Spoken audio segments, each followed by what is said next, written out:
Billionaire was wandering the city, aimlessly, until he froze seeing his ex holding twins welcome to Secrets Narrated. Before we begin, drop a comment telling us which city you're watching from.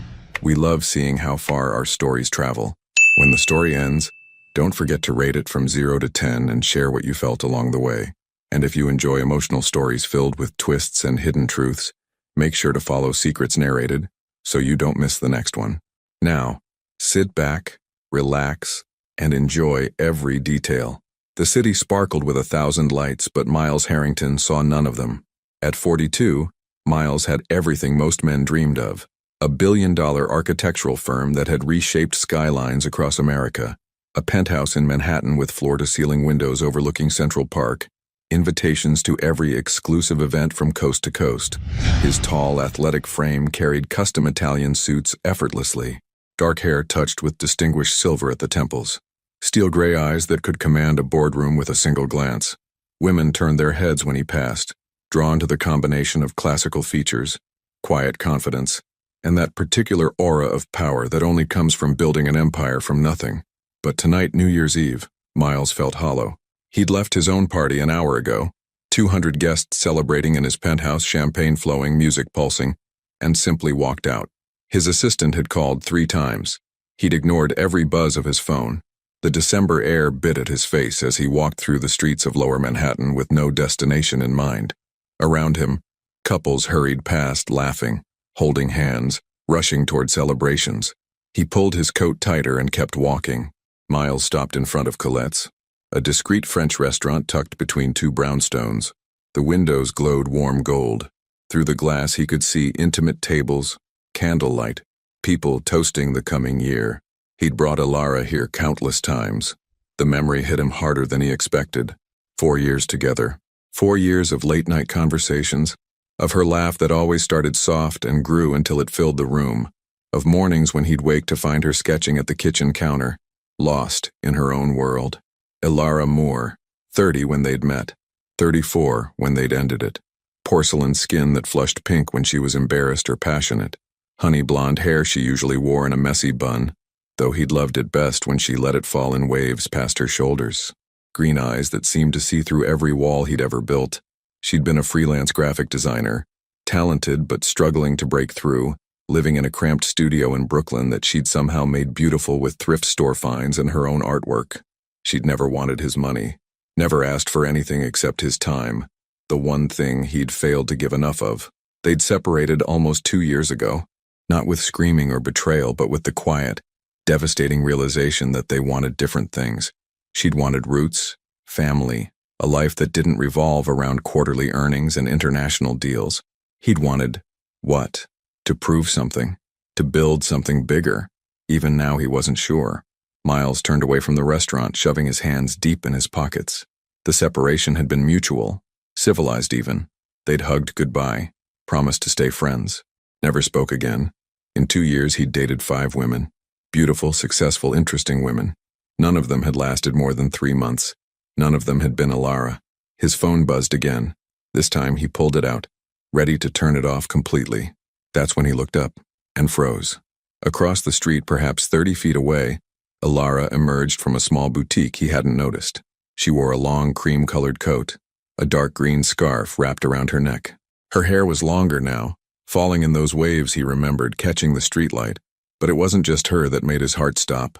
She was carrying 2 babies, twins, bundled in matching navy blue snowsuits, one in each arm, their tiny faces peeking out from beneath knit caps. They couldn't have been more than a year old, perhaps a bit older. The way she held them spoke of practiced ease, of 1,000 nights and mornings, of a life he knew nothing about. Miles felt the world tilt.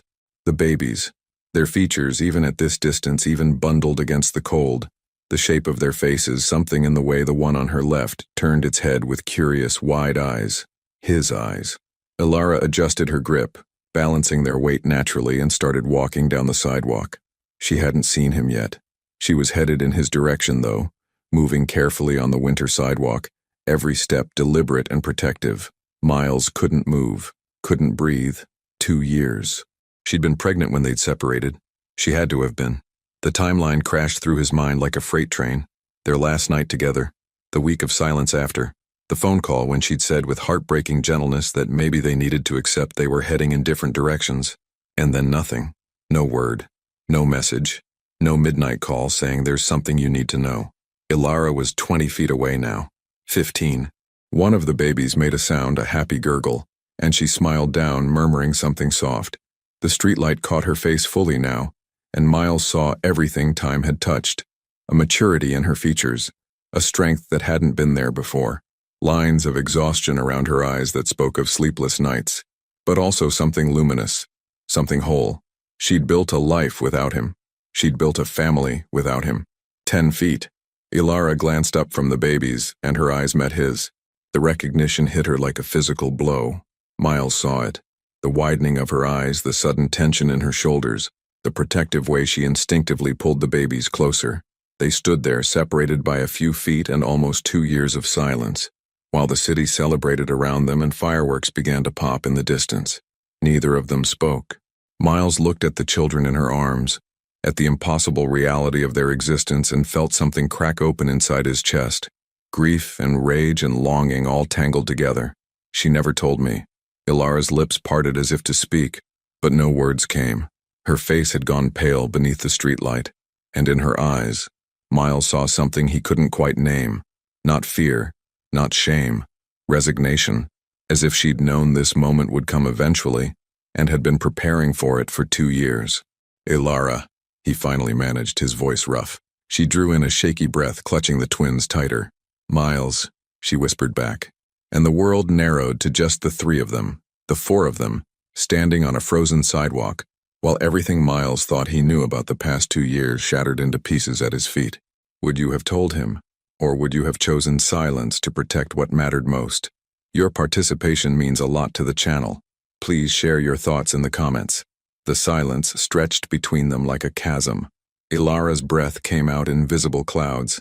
The baby on her right began to fuss, and she bounced gently to soothe her. We should get out of the cold, Ilara said quietly. There's a cafe down the block. They walked in silence. Miles wanted to reach out to take one of the babies, but stopped himself. What right did he have? The cafe was nearly empty. Ilara chose a booth in the back and settled both babies into their stroller with practiced ease. She sat down across from him and finally met his eyes fully. She was still beautiful. Tired, yes. Her hands showed the wear of constant work, but there was something luminous about her now, a groundedness that the woman he'd known had lacked. How old are they? Miles heard himself ask. 17 months. Her voice was steady, but her fingers trembled. Ivy and Julian. 17 months. He did the math quickly. She would have been about a month pregnant when they'd ended things. You never told me. It wasn't an accusation, just a fact hanging in the air between them. Ilara looked down at the table. No, I didn't. The barista appeared, and Miles ordered coffee neither of them would drink. When they were alone again, the silence felt heavier. Why? The word came out rougher than he intended. Ilara's jaw tightened. For a long moment, she didn't answer. In the stroller, Ivy made a small sound, and Ilara reached down automatically to adjust her blanket, buying time. I found out 3 weeks after we separated, she finally said, her voice low. I took the test in a Dwayne Reed bathroom at 2 a.m. Miles remembered that time. He'd buried himself in work, flown to Singapore for a deal that didn't need his presence. Anything to avoid the empty penthouse. I was going to call you, Ilara continued. I picked up the phone a dozen times. But you didn't. 2 days after I found out, I got a call from your assistant, Rebecca. Ilara's voice remained even. She said you were going through a difficult transition, that you'd made it clear you needed space, that any personal matters should probably wait. Miles felt his stomach drop. She had no right. She was protecting you, and she wasn't wrong. Was she? The question hit like a slap. Those first months after the breakup, he'd been a mess. Volatile, impossible to reach, working 18-hour days. I hung up that phone, Ilara said quietly, and I realized something. If I told you about the pregnancy, you would have come back. Not because you wanted to, but because you felt you should. Because that's who you are, Miles. Responsible, honorable, all those things. And that would have been wrong? His voice came out sharper than intended. Yes, the word was firm. Because our children deserved better than a father who came back out of obligation. They deserved better than growing up in a house where I always wondered if you resented being trapped. Where you wondered the same thing. Miles felt anger spark in his chest. So you made that decision for me. For all of us. I made the decision that let you be free. Alara's eyes were bright now, but her voice didn't waver. And it let me be free too. Free from wondering if you were only there because of them. Free from trying to make myself smaller so you wouldn't feel obligated. That's not fair, isn't it? She leaned forward slightly. Tell me honestly, Miles. If I had called you that week, told you I was pregnant, what would you have done? He wanted to say he would have been thrilled, that he would have stepped up immediately, no hesitation. But Alara was watching him with those green eyes that had always seen through his carefully constructed walls, and he found he couldn't lie. I would have proposed, he said finally. Moved you into the penthouse, hired the best doctors, the best everything, and resented every minute of it. Her words were soft but certain. Not right away, maybe not even consciously, but eventually you would have looked at me and wondered what your life might have been if you'd had the choice. Miles wanted to argue, but the words stuck in his throat, because there was truth in what she said, and they both knew it. Julian started to cry, a real cry this time. Alara immediately lifted him out, settling him against her shoulder with a bottle from the diaper bag. The baby latched on, his cries subsiding to hiccups. Miles watched her handle two babies with the competence of someone who'd been doing it alone for over a year. How did you manage? He asked quietly. Financially. Twins. I sold my graphic design work. Took a job with a marketing firm that let me work from home. My mom moved in for the first 6 months. She shifted Julian. We're not living in luxury, but we're fine. They have my eyes, Miles said. Alara's expression softened. Julian does. Ivy's are more green. But yes. What do you tell people about their father? That he's not in the picture. No hesitation. The words hit harder than he expected. Not in the picture. As if he'd chosen this. As if he'd known. And walked away. Alara. He reached across the table, stopping just short of touching her hand. I deserve to know. Regardless of what I might have done or how I might have reacted. They're my children. I know. Her voice was barely a whisper. Believe me, Miles. I know. There were nights when I was up at 3 a.m. with both of them screaming. When I was so tired I could barely stand and I hated myself for not telling you. When Julian took his first steps and I had no one to share it with. When Ivy said, Mama, for the first time and I realized she'd never say Dada. A tear slid down her cheek. She wiped it away quickly, but not before Miles saw. So why? He asked. If it was that hard, why keep the secret? Alara looked at him for a long moment. When she spoke, her voice was raw with honesty. Because I loved you too much to trap you, and I loved them too much to let them be born into anything less than certainty. Outside, fireworks exploded. The countdown to midnight. People cheered, counting down. But in the cafe, Miles and Alara sat in silence. 2 years of secrets pressing down on them. What happens now? Miles finally asked. Alara settled Julian back into the stroller. I don't know. I've been preparing for this conversation for 17 months. Now that it's happening, I have no idea. Ivy began to fuss. As Alara lifted her, the baby's tiny hand reached out, and her eyes, unmistakably Miles's gray eyes, focused on him with curious intensity. Miles felt something crack in his chest. I want to be in their lives, he said. I want to know them. I want to be their father. Alara's expression was unreadable. It's not that simple. Why not? Because you can't just walk into their lives like a new piece of furniture. Her voice held an edge. They have a routine, a world that works. And I need to know that if you're in it, you're really in it. Not just when it's convenient. The accusation stung because it was grounded in their history. People change, he said quietly. Do they? Alara challenged. Or do they just make promises they can't keep? His phone buzzed. Then again. And again. 37 missed calls. 15 texts. The last from his COO. Investors are asking for you. Where the hell are you? Alara's eyes flicked to the phone, then back to his face. She didn't say anything, but she didn't need to. Miles turned the phone off completely and set it face down. I'm here, he said. Right now I'm choosing to be here. And tomorrow? Next week? I don't have all the answers, but I'm asking for the chance to try. Outside, the countdown reached 0. The new year arrived with noise and promise. Alara held their children and looked at Miles with eyes full of pain and hope. One chance, she said finally. But if you hurt them, if you walk away once they know who you are, I will never forgive you.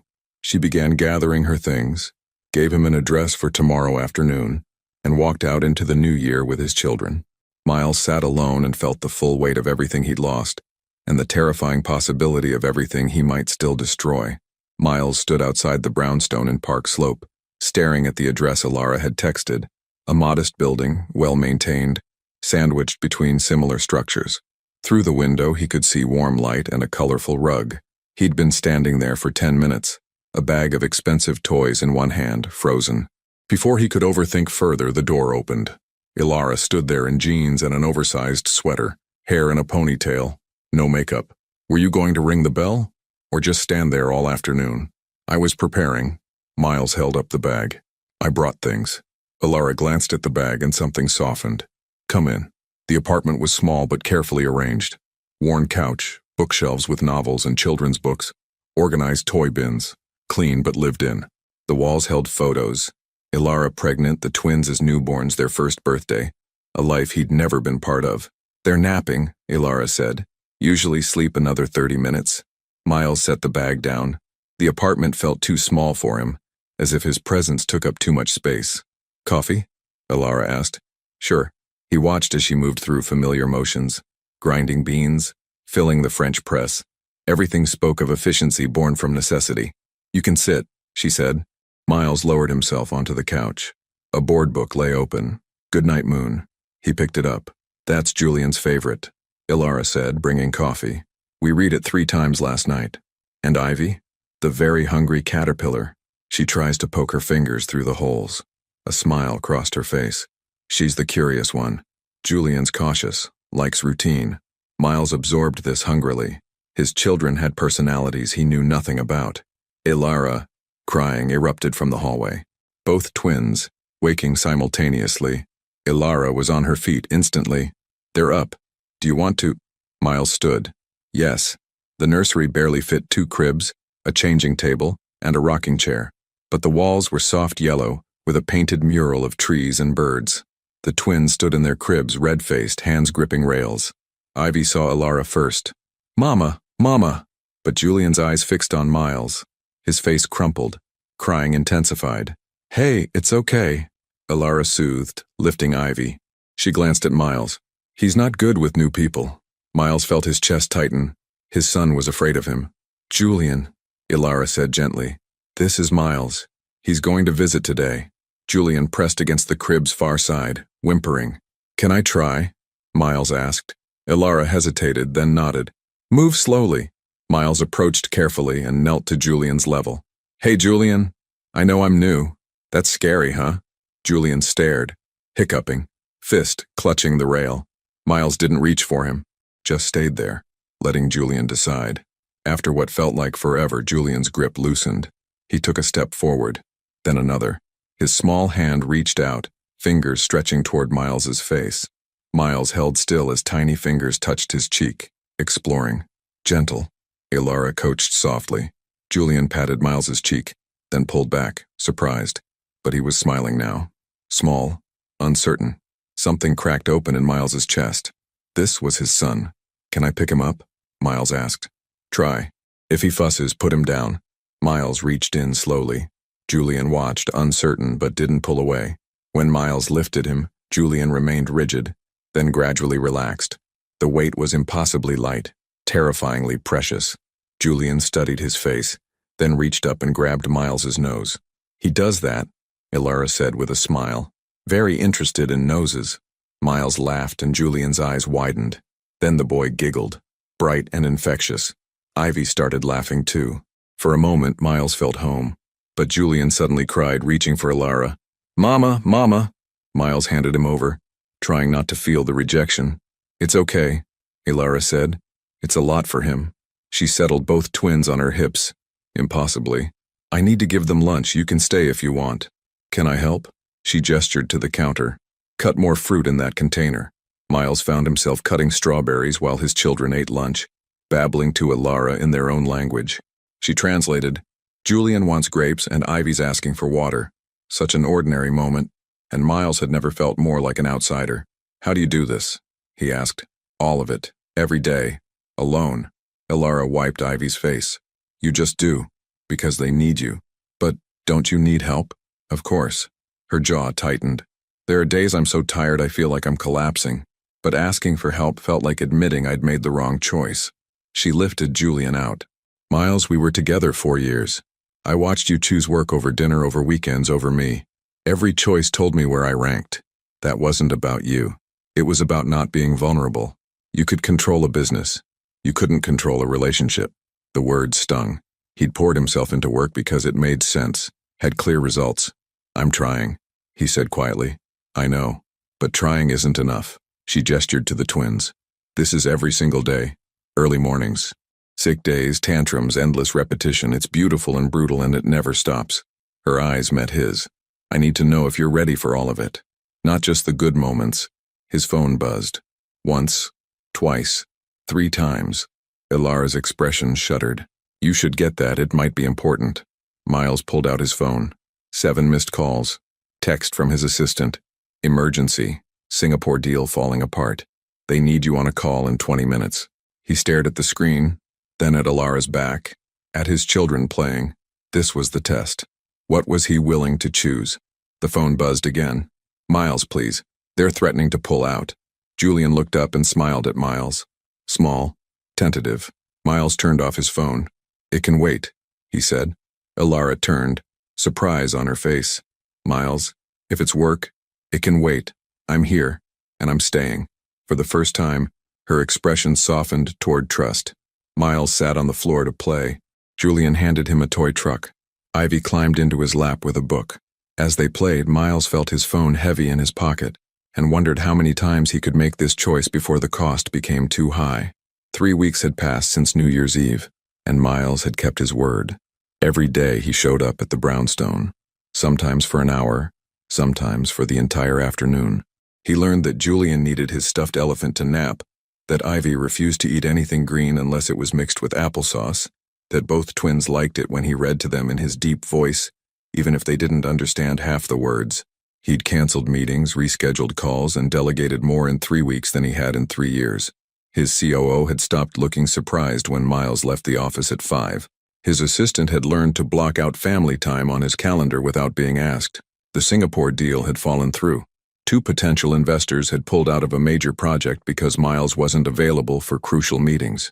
His board of directors had called an emergency session to discuss his sudden change in priorities.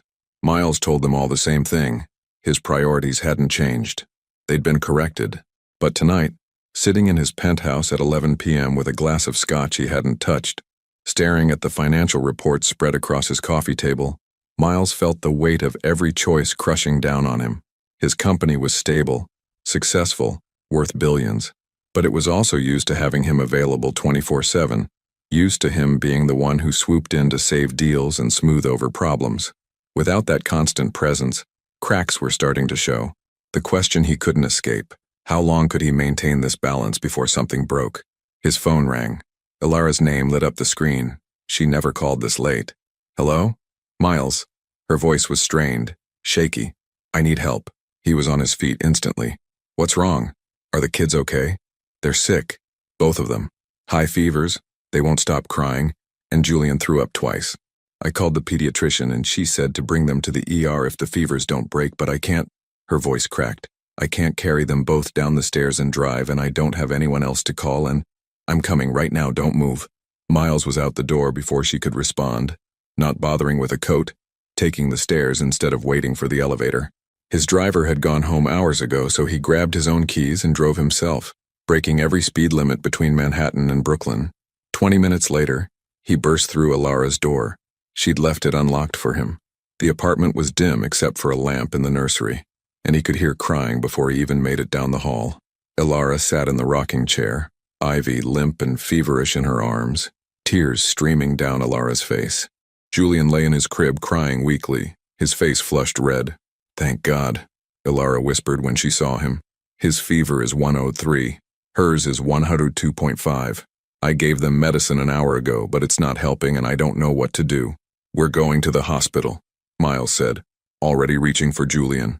The little boy was burning up, his pajamas soaked with sweat. My car's downstairs. Can you carry Ivy? Ilara nodded, already moving. Miles had never seen her like this. Terrified, barely holding it together.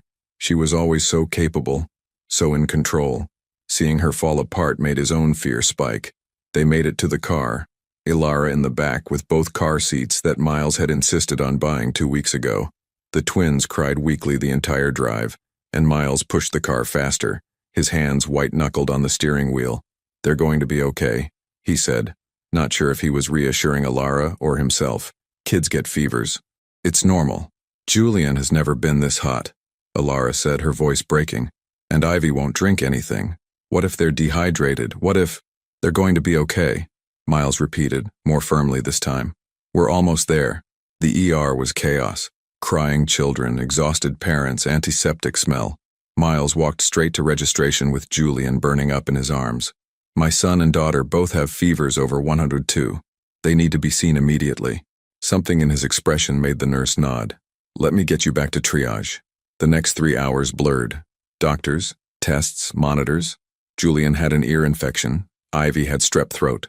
Both severely dehydrated, needing IV fluids and antibiotics. Miles sat beside Julian's crib as a nurse inserted the IV. His son screamed, reaching for him. Miles held Julian's hand, murmuring reassurances. Ilara held Ivy through the same process, face buried in her daughter's hair. When both twins finally slept, Miles found Ilara in the chair between their beds, staring at nothing. "Hey," he said softly. "They're okay. Doctor said they'll be fine." Ilara nodded, hands trembling. "When's the last time you ate?" "I don't remember. I'll find the cafeteria. I'll bring something back." He paused. "Ilara, breathe. They're safe." When he returned with sandwiches and coffee, Ilara was crying silently. Miles knelt beside her. "Talk to me." "I can't do this anymore," she whispered. "I thought I could, but Miles, I'm so tired. Every day is a battle and I'm one person and there are two of them and I'm failing." "You're not failing. Look at them." Miles gestured to the sleeping twins. "They're healthy, happy kids because of you. They're in the hospital, with an ear infection and strep throat, because kids get sick, not because you did anything wrong." Miles took her hands. "You are the strongest person I know. But you don't have to do this alone anymore. I'm here." "For how long?" "Raw. How long before another Singapore deal comes along?" "I lost that deal," he said quietly.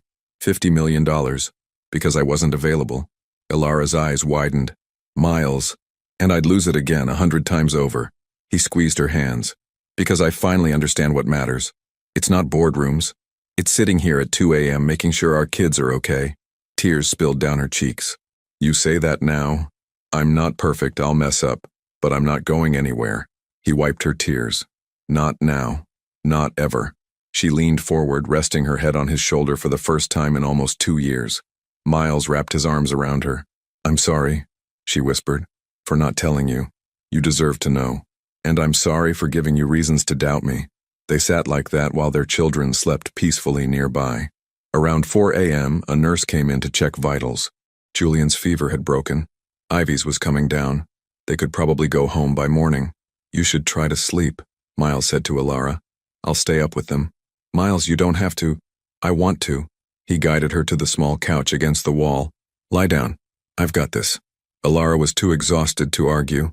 She curled up on the couch, and within minutes, she was asleep.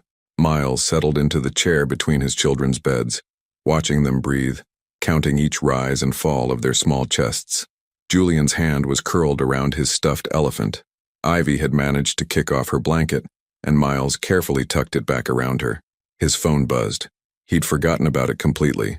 3 missed calls from his assistant, 2 from his COO, 7 emails marked urgent.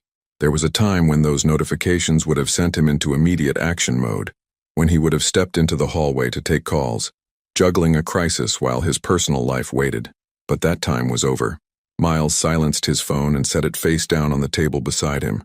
Right now, the only thing that mattered was making sure his children got better. Everything else could wait. As dawn light began filtering through the hospital window, as Ilara slept fitfully on the couch and his children rested peacefully in their beds, Miles made a decision. He was going to step back from the company. Not entirely. He'd built it from nothing and he wasn't ready to walk away completely. But he needed to restructure, delegate more, trust his team to handle things without him always being available. It would mean less money, less control, less of the constant validation that came from being indispensable.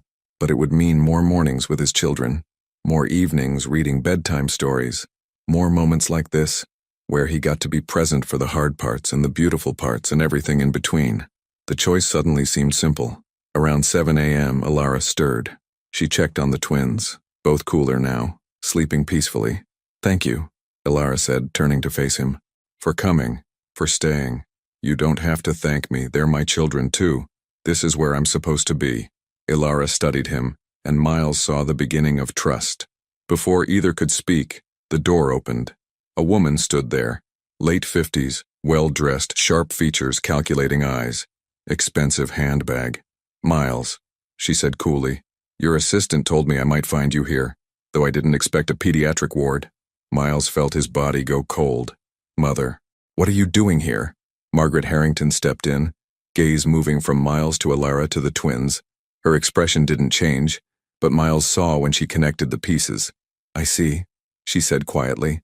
"This is why you've been unavailable, why the board is concerned." She looked at Alara appraisingly. "And you are?" "Alara Moore," Alara said, lifting her chin despite exhaustion. "The mother of Miles's children." "Children, plural. Twins," Miles said, standing. "Julian and Ivy, your grandchildren. And when exactly were you planning to mention this development?" The temperature dropped. Miles knew that tone. Not anger, something worse. Business mode. "This isn't a board meeting, Mother. This is my personal life." "Your personal life affects the company, you know that." Margaret's eyes flickered to Alara. "How long has this been going on?" "We're not going on," Alara said. "We were together years ago. We separated. I raised the children alone. Miles only found out 3 weeks ago." Miles saw his mother's expression shift. Calculation. "I see," Margaret said. "And now? I'm getting to know my children, being the father they deserve, at the expense of the company you built. Not a question. If necessary, yes." Margaret's jaw tightened. "Miles, be reasonable. You have responsibilities." "I am being reasonable. For the first time, I'm choosing what actually matters." Julian stirred, making a sound. Alara was there immediately, checking temperature, smoothing hair. Margaret watched with unreadable eyes. "We'll discuss this later," she said finally. "When you're not distracted, there's nothing to discuss. I'm not changing my mind." His mother smiled. Thin, sharp. "We'll see." She left, heels clicking down the corridor. The silence felt oppressive. "That was your mother," Alara said quietly. "Yes." "She's going to be a problem, isn't she?" Miles looked at his sleeping children, then at Alara's worried face, then at the door. "Probably," he admitted. But as he reached for Alara's hand, as he watched sunrise paint the room golden, Miles realized he was ready. His mother built her life around power. Miles was building his around family, and he wasn't backing down. The call came at 6 a.m., 2 days after the hospital incident. Miles was at Alara's apartment, having spent the night on her couch after the twins' bedtime, partly to help with night wake-ups, partly because leaving had felt impossible. He'd been sleeping better on her worn sofa than he had in months in his 1,000-thread-count sheets. His phone vibrated on the coffee table. His mother's name flashed across the screen. Miles stepped into the kitchen before answering, not wanting to wake anyone. "Mother, the board wants to meet with you. Today, 10 a.m. Margaret's voice was crisp, businesslike. "They have concerns about your recent performance and availability. I have plans today. Cancel them. This isn't optional, Miles. They're considering a vote of no confidence." The words hit like cold water. A vote of no confidence meant they could force him out of active leadership of the company he'd built from nothing. "They can't do that," Miles said. But even as he spoke, he knew they could. He'd set up the corporate structure that way himself, believing he'd never give them reason to use it. "They can and they will if you don't show them you're still committed to the company." Margaret paused. "Miles, I understand you've had a surprise, but you need to handle this situation before it damages everything you've worked for." "Situation?" Miles felt anger spike in his chest. "You mean my children? I mean the complications that have arisen." Her voice remained maddeningly neutral. "You're a businessman, Miles. Sometimes we have to make difficult choices for the greater good. What exactly are you suggesting?" "I'm suggesting you remember what's at stake. The company employs thousands of people. Your decisions affect all of them." Another pause, calculated. "There are ways to handle this that don't require you to sacrifice your career. Financial support for the children, of course. A trust fund. Perhaps an arrangement that allows you to be involved without disrupting your responsibilities." An arrangement. Miles's voice was dangerously quiet. You mean throwing money at them and pretending they don't exist? I mean being realistic about what you can actually provide. Miles, you're not equipped to be a full-time father. You never have been. You're a builder, a visionary. That's where your talents lie. I'm learning. At 42? When you've never changed a diaper in your life? Margaret's voice sharpened. Be honest with yourself. This woman managed perfectly well without you for nearly 2 years. She can continue to do so with proper financial support. You don't need to upend your entire life out of guilt. Miles gripped the phone tighter. This isn't about guilt, isn't it? You feel guilty for not being there, so you're overcompensating. But guilt isn't the same as genuine desire to be a father. And children can sense the difference. The words burrowed under his skin because there was a grain of truth in them. He was driven partly by guilt, by the knowledge that he'd missed so much already. But it wasn't just guilt. It couldn't be. The meeting is at 10, Margaret repeated. Don't be late. She hung up before he could respond. Miles stood in Ilara's tiny kitchen, watching dawn light creep through the window and felt the walls closing in. 3 weeks of choosing family over work, and already the consequences were threatening everything he'd built. How long have you been standing there? He turned to find Ilara in the doorway wearing an oversized t-shirt and pajama pants, her hair messy from sleep. She looked younger like this, vulnerable in a way she never allowed in daylight. I didn't want to wake you, Miles said. The walls are thin, I heard your phone. She moved to the coffee maker, starting the familiar morning routine. Your mother? The board wants to meet. They're concerned about my commitment to the company. Ilara's hand stilled on the coffee grounds. Because of us. Because I've been making different choices. Miles leaned against the counter. Choices that apparently make them nervous. You should go. Ilara. Miles, I'm serious. She turned to face him, her expression guarded. I never wanted you to sacrifice your career. That's the whole reason I didn't tell you in the first place. This isn't your fault. Then whose fault is it? Her voice rose slightly, and she glanced toward the hallway where the twins were sleeping, then lowered it again. You've been here every day for 3 weeks. You've missed meetings, canceled trips, turned down deals. Of course there are consequences. Consequences I'm willing to accept. Are you? Ilara crossed her arms. Or are you going to wake up 6 months from now and resent us for everything you gave up? Is that what you think of me? I think you're trying to be someone you're not sure you can be. Her eyes were bright with unshed tears. And I think your mother is right about one thing. Guilt is a terrible foundation for parenthood. The words stung more because Ilara was the one saying them. I'm not here out of guilt, Miles said firmly. I'm here because I want to be. Because when Julian laughs at my terrible animal sounds or when Ivy falls asleep in my arms, I feel something I've never felt before. Like I'm exactly where I'm supposed to be. But for how long? Ilara's voice broke. How long before the company needs you more than we do? Before the life you're trying to build here feels like a cage instead of a choice? Miles moved toward her, but she stepped back. Go to your meeting, she said. Figure out what you actually want. Not what you think you should want or what makes you feel less guilty. What you actually want. Ilara, please. She wrapped her arms around herself. I can't do this again. I can't let myself believe you're staying and then watch you leave. The twins are getting attached to you. She stopped herself. Just go. We'll be fine. Miles wanted to argue, to pull her into his arms and promise everything would be okay. But the fear in her eyes stopped him, because she was right to be afraid. He'd proven once before that he wasn't reliable when it came to choosing love over ambition. I'll be back this afternoon, he said finally. After the meeting. We'll talk then. Ilara nodded but didn't meet his eyes. Miles changed in the bathroom. He'd started keeping spare clothes at the apartment, and left before the twins woke up. The drive to Manhattan felt longer than usual, the weight of impossible choices pressing down on him. At exactly 10 a.m., Miles walked into the boardroom of Harrington Architecture. 8 people sat around the polished table, the board of directors who'd helped him build this empire. His mother sat at the far end, her expression carefully neutral. Gentlemen, Margaret, Miles said, taking his seat at the head of the table. I understand you have concerns.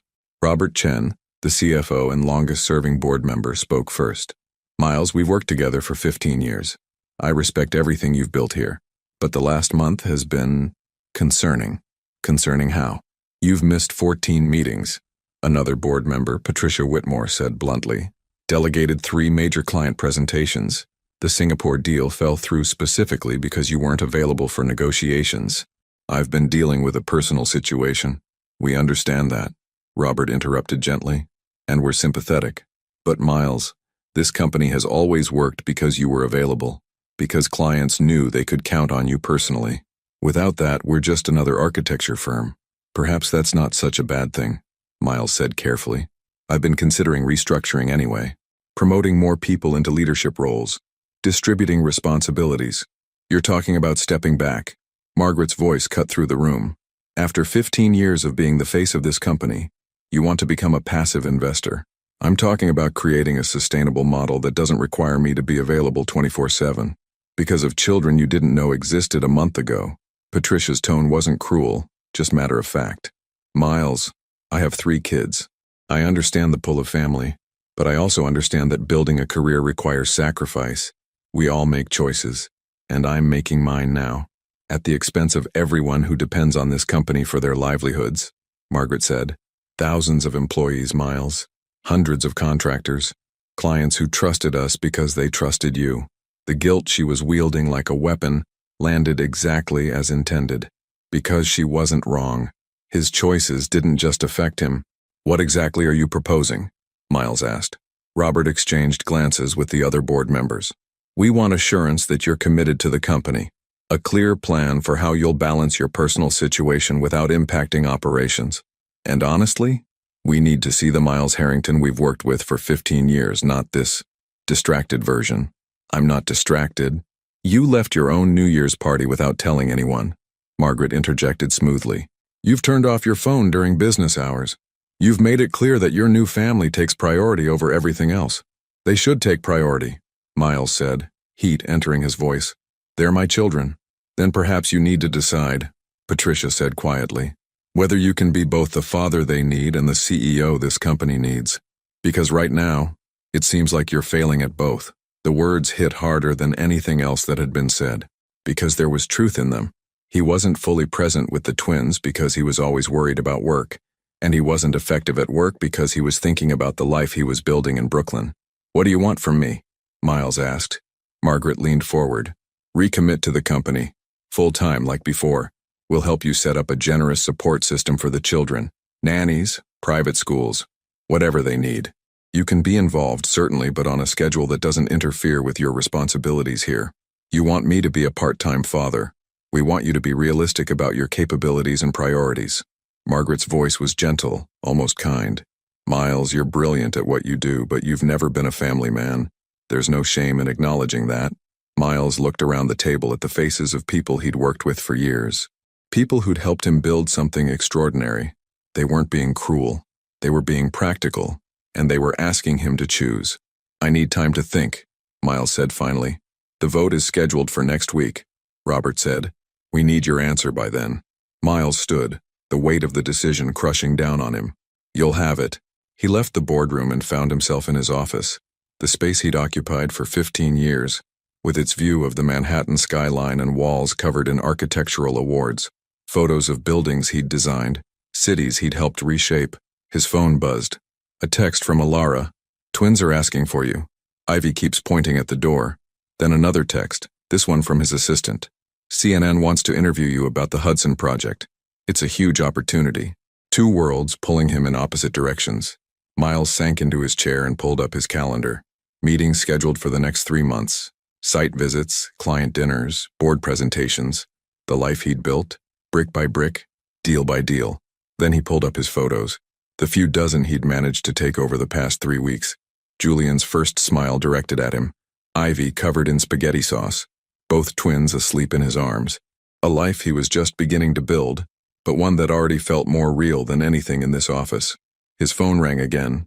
This time it was an unknown number. Hello? Mr. Harrington, this is Amanda Reeves from the New York Times. The voice was crisp, professional. I'm writing a piece about corporate executives and work-life balance. I understand you recently discovered you're a father of twins. I'd love to get your perspective on how you're managing the transition. Miles felt his blood run cold. How did you know about that? Mr. Harrington, you're a public figure.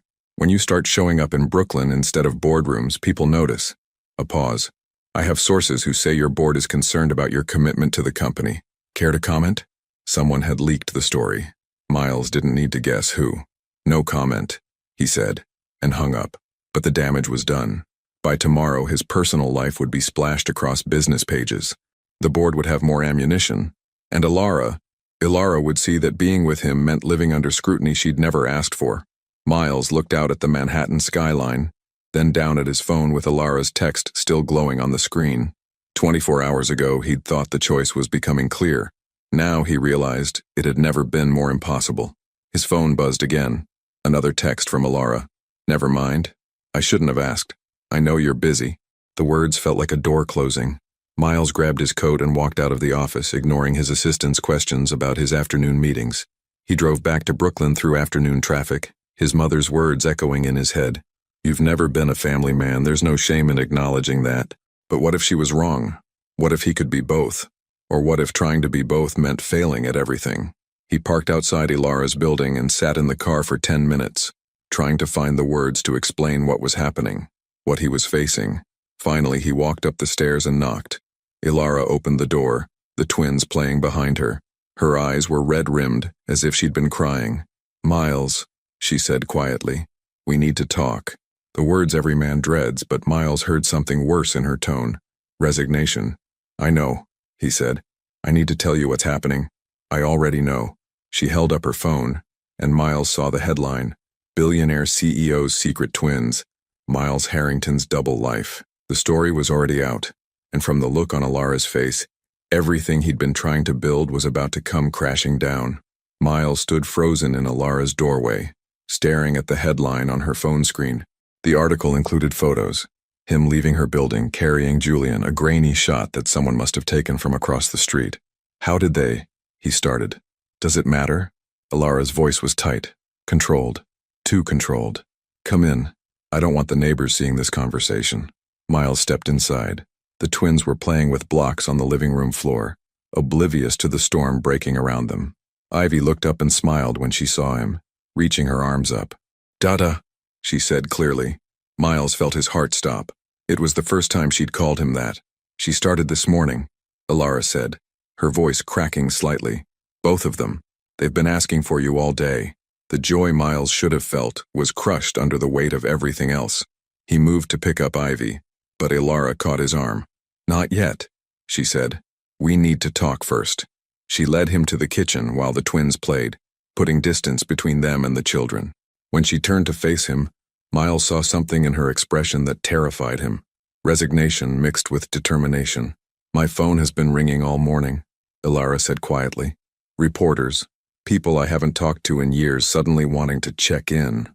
My landlord called to ask if there was going to be press outside the building. A photographer followed me to the grocery store." "Ilara, I'm so sorry." "This is what I was afraid of," she interrupted. "This is exactly why I didn't tell you. Because your life isn't private, Miles. Everything you touch becomes public. And I can't." Her voice broke. "I can't have my children growing up like that, with cameras following them, with strangers knowing their names, with every moment of their lives turned into a story. I'll fix this. I'll issue a statement, get lawyers involved." "You can't fix it." The words came out sharper than intended, and Ilara immediately glanced toward the living room, lowering her voice. "The story is out. People know. And now every decision we make, every moment we share with the twins will be watched and judged and photographed." Miles felt helpless, a sensation he'd rarely experienced in his life. "Tell me what you want me to do." Ilara wrapped her arms around herself. "I want you to be honest with me. About what happened at that meeting today. About what they asked you to choose." Miles had never been good at lying, especially not to her. He told her everything. The board's concerns, his mother's manipulation, the ultimatum hanging over him, the vote scheduled for next week. When he finished, Ilara was quiet for a long moment. "Your mother leaked the story," she said finally. "You know that, right?" Miles had been trying not to think about it, but yes, he knew. "She wants to force my hand. Make me choose between the company and you. And what are you going to choose?" The question hung in the air between them, heavy with the weight of everything it meant. "I don't want to have to choose," Miles said. "I want both. I want to be there for you and the twins, and I want to keep the company I built." "Is that really impossible? For most people?" "Yes." Ilara's eyes were sad. "Miles, you're not a regular parent. You can't just show up at pickup time and help with homework. You're a public figure running a billion-dollar company. That requires a level of commitment that doesn't leave room for much else. So what? I just give up? Walk away from them? I'm saying you need to be realistic about what you can actually provide. Ilara moved to the window, staring out at the street. And I need to be realistic about what I can accept for them. Something in her tone made Miles's blood run cold. What does that mean? Ilara turned back to him, and Miles saw tears on her cheeks. It means maybe your mother was right. Maybe the best thing you can do for them is provide financial support and stay at a distance. Let them have a normal life without cameras and pressure and… Are you serious right now? Miles felt anger surge through him. You want me to be a checkbook? After everything, after these 3 weeks, after 3 weeks when you've been playing house. Ilara's voice rose again. But Miles, this isn't playing. This is their life. Every single day for the next 18 years and beyond. And I'm watching you struggle with just 3 weeks. What happens at 6 months? A year? 5 years? I'm struggling because I'm learning. Because this is new. It will always be hard. Ilara shot back. That's parenthood. It doesn't get easier, it just gets different. And I can't watch you resent them or me for the life you gave up. I'm not giving up anything I actually want. Then why haven't you told the board no? The question cut through everything else. Why haven't you walked in there and said, this is my choice, accept it or I'm out? Why are you still waiting, still considering, still treating this like a negotiation? Miles opened his mouth to respond and found he had no answer. Because she was right. Some part of him was still weighing options, still calculating costs and benefits, still treating his family like a business decision. That's what I thought, Ilara said softly. Miles, I don't blame you. I really don't. You've spent your entire adult life building that company. It's who you are. And asking you to walk away from that is like asking you to stop breathing. That's not true, isn't it? She moved closer, her eyes searching his. Be honest with me. If you could have both, if you could snap your fingers and have the company and the family without either one suffering, what would you choose? Both, Miles said immediately. I'd choose both, but you can't have both. Not really. Not in any meaningful way. Ilara wiped her eyes. And I can't keep watching you try to split yourself in half. It's not fair to you. And it's not fair to them. From the living room came the sound of Julian starting to fuss. Ilara immediately moved toward him, her maternal instincts overriding everything else. Miles followed, watching as she scooped Julian into her arms, checking his diaper, his temperature, running through the checklist that had become second nature to her. This was what he'd missed. Not just the big moments, but the 1,000 tiny acts of care that made up a parent's day. The automatic responses, the intuitive knowing, the bone-deep certainty about what to do. Could he ever develop that? Or would he always be a step behind, learning on the fly, dependent on Ilara to translate his children's needs? His phone rang. His mother's name flashed across the screen. Ilara saw it, and something closed off in her expression. You should take that. I don't want to. Miles, take the call. He stepped back into the kitchen, answering with barely controlled anger. What? I assume you've seen the news coverage? Margaret said calmly. It's better than expected, actually. Several outlets are playing it as a redemption story. Successful CEO discovers unknown children, steps up to take responsibility. It could work in your favor. You leaked the story to manipulate me. I ensured the narrative was controlled before someone else could control it first. No apology in her voice. The board is watching closely, Miles. How you handle this publicly will determine their vote. I don't care about their vote. Then you're being foolish. The company is your legacy. Everything you've worked for. Are you really willing to throw it away for a woman who kept your children's secret for 2 years? Miles felt rage boil in his chest. Don't talk about her like that. I'm being practical. She made her choices, Miles. She decided to handle this alone. She was managing just fine before you knew.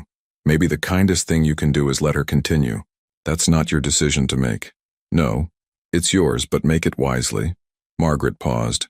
The board wants an answer by Friday. That gives you 3 days to decide who you're going to be. The man who built an empire, or the man who walked away from it for a ready-made family that was never part of his plan. She hung up before Miles could respond. When he returned to the living room, Ilara had both twins in her arms again, bouncing them gently. She looked exhausted, running on fumes and stubborn will. What did she say? Ilara asked. That I need to choose by Friday. Miles sat heavily on the couch. The board votes then. Ilara was quiet for a long moment. When she spoke, her voice was gentle but firm. Miles, I'm going to make this easier for you. What do you mean? I mean, I'm asking you to step back. She wouldn't meet his eyes. Not forever, not completely, but I need you to go handle your business. Go to your meetings, save your company, do what you do best. And when the dust settles, if you still want to be involved in the twins' lives, we'll figure out an arrangement. Something structured and sustainable. An arrangement. Miles felt his chest tighten. You mean visiting rights, scheduled time, the exact thing you accused me of wanting earlier. I mean protecting all of us from a situation that's not working. Alara's eyes were bright with tears. Miles, I'm watching you tear yourself apart trying to be two people. And I'm watching my children start to depend on you without any guarantee you'll actually be able to stay. That's not fair to anyone. So you're ending this. I'm giving you space to figure out what you really want, without the pressure of us being here, needing things from you every day. Julian reached for Miles from Alara's arms, making grabby hands and saying, "Da-da," in his sweet, uncertain voice. Miles felt something crack inside his chest. He doesn't understand why you're saying this, Miles said roughly. Neither does Ivy. They're just starting to know me and you want me to disappear? I want you to be sure, Alara said, tears spilling over now. Because if you're not, if you come back and then leave again, it will destroy them. And it will destroy me too. The honesty in her words hit harder than any accusation. She wasn't being cruel. She was being protective, drawing boundaries to keep everyone safe, even if it was killing her to do it. Miles stood and moved toward them slowly. Alara watched him warily but didn't step back. He reached out and cupped her face gently, wiping tears away with his thumbs. "What if I am sure?" he said quietly. "What if I already know exactly what I want? Then prove it," Alara whispered. "Not with words, with choices. Show me, show them, that we're not just a phase you're going through, that when things get hard you won't disappear. How? How do I prove that? I don't know." She leaned into his touch for just a moment before pulling away. "But Miles, I can't do this in-between thing. I can't have you here every day while you're mentally somewhere else calculating costs and benefits. Either you're all in or you're out. There's no middle ground when it comes to being a parent." The ultimatum she'd been avoiding finally laid bare. Miles looked at his children, really looked at them. Julian had fallen asleep against Alara's shoulder. Ivy was still awake, watching him with those gray eyes so like his own, her small face serious. She reached a hand toward him, and Miles took it, feeling her tiny fingers wrap around his thumb. "Dada stay?" Ivy asked, her vocabulary limited, but her meaning crystal clear. Miles felt the question pierce through every defense he had left. "Yes," he said, not taking his eyes off her. "Dada stays." He looked up at Alara. "I don't need 3 days. I don't need to think about this anymore. The answer is you, all of you, always." "Miles, I'm walking away from the company." The words came out clear, certain. "Not from architecture. I'll always design, always create. But from running Harrington Architecture the way I have been. I'll transition leadership to the board, maintain a consulting role, but I'm done being the person who puts work above everything else." Ilara's eyes widened. "You can't make that decision right now in the middle of—" "I'm not making it because of pressure. I'm making it because it's what I should have done years ago." Miles moved closer. "You were right, back when we were together. I was using work to avoid being vulnerable, to avoid risking failure at something that mattered, but I'm not afraid anymore. You're not afraid because you haven't seen how hard this gets. Wait until Julian has a meltdown in the grocery store, or Ivy won't sleep for a week, or you have to cancel something important because one of them is sick. I've already done those things." Miles gestured to the past 3 weeks. "And yes, it's hard. Yes, it's exhausting. But Alara, when Julian learned to say my name, I felt something I've never felt closing a deal. When Ivy falls asleep in my arms, I feel peace I've never found in any boardroom. This is hard, but it's real. And I'm done running from real." Alara stared at him, searching his face for doubt or hesitation. "What about your mother? The board? Everything you've built? My mother will adjust or she won't. That's her choice. The board will vote however they vote. And everything I've built?" Miles smiled sadly. "It's just buildings, Alara. Just concrete and glass. It won't hold my hand when I'm old. It won't remember me with love. It's not real family. Miles, I need you to be absolutely certain." "I am." He took her free hand, the one not supporting Julian. "I'm more certain of this than anything I've ever done. And I know you're scared.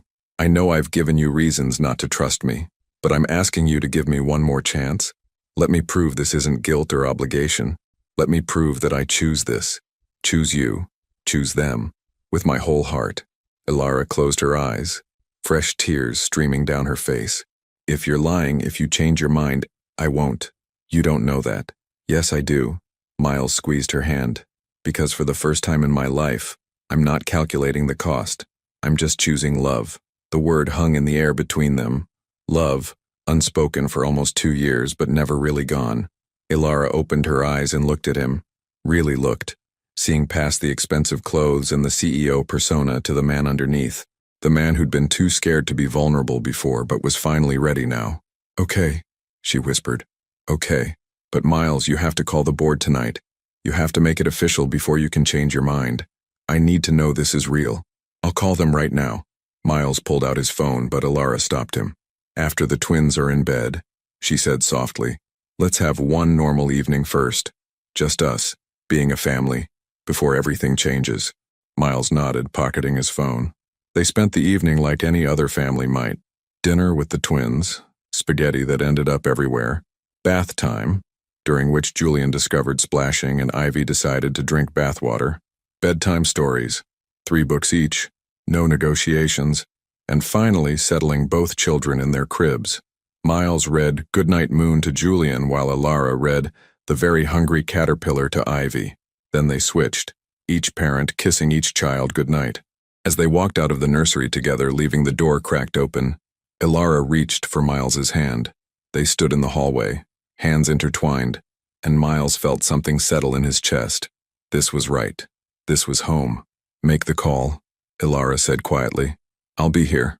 Miles pulled up his phone and dialed his mother's number. She answered on the first ring. Miles, have you come to your senses? Actually, yes. Miles looked at Ilara as he spoke. I'm stepping down as CEO. Effective immediately. I'll stay on the board and maintain a consulting role, but I'm done with day-to-day operations. Silence on the other end. Then, Miles, don't be rash. I'm not being rash. I'm being clear. This is my decision, and it's final. Call an emergency board meeting for tomorrow. I'll submit my resignation in writing tonight. You're throwing away everything? No, Mother. For the first time, I'm actually building something that matters. Whether you choose to be part of it is up to you. He hung up before she could respond and immediately dialed Robert Chen. Robert, it's Miles. I need you to call an emergency board meeting for tomorrow morning. Miles, if this is about the ultimatum, we can discuss. I'm resigning as CEO. I'll stay on the board and continue consulting on key projects, but I'm stepping back from active leadership. I'll recommend you and Patricia for co-interim CEOs while you search for my replacement. Robert was quiet for a long moment. Are you sure about this? I've never been more sure of anything. Well, Robert's voice held surprise but also respect.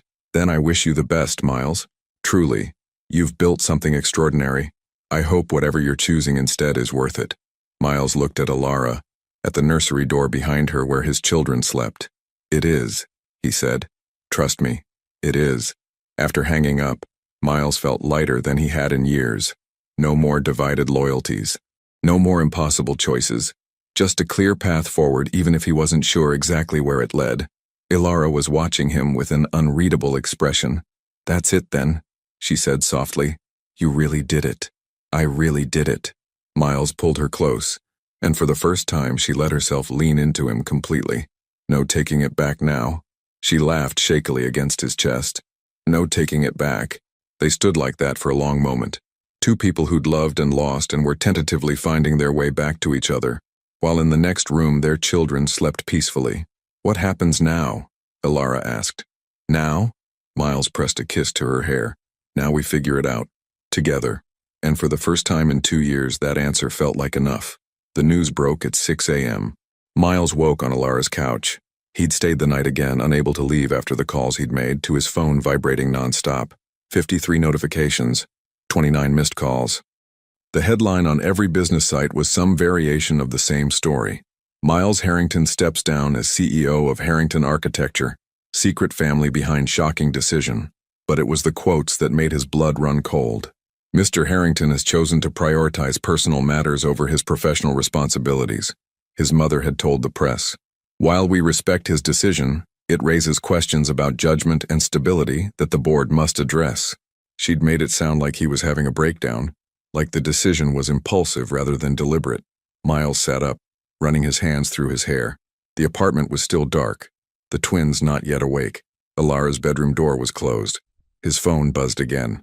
A text from Robert Chen. Board meeting moved to 8 a.m. Margaret is pushing for a full buyout of your shares. Call me. Before Miles could respond, another text came through. This one from an unknown number. Mr. Harrington, this is Kent Morrison from the Wall Street Journal. I'd like to discuss reports that your resignation is connected to a paternity scandal. Are the children in question? Miles deleted it without reading further.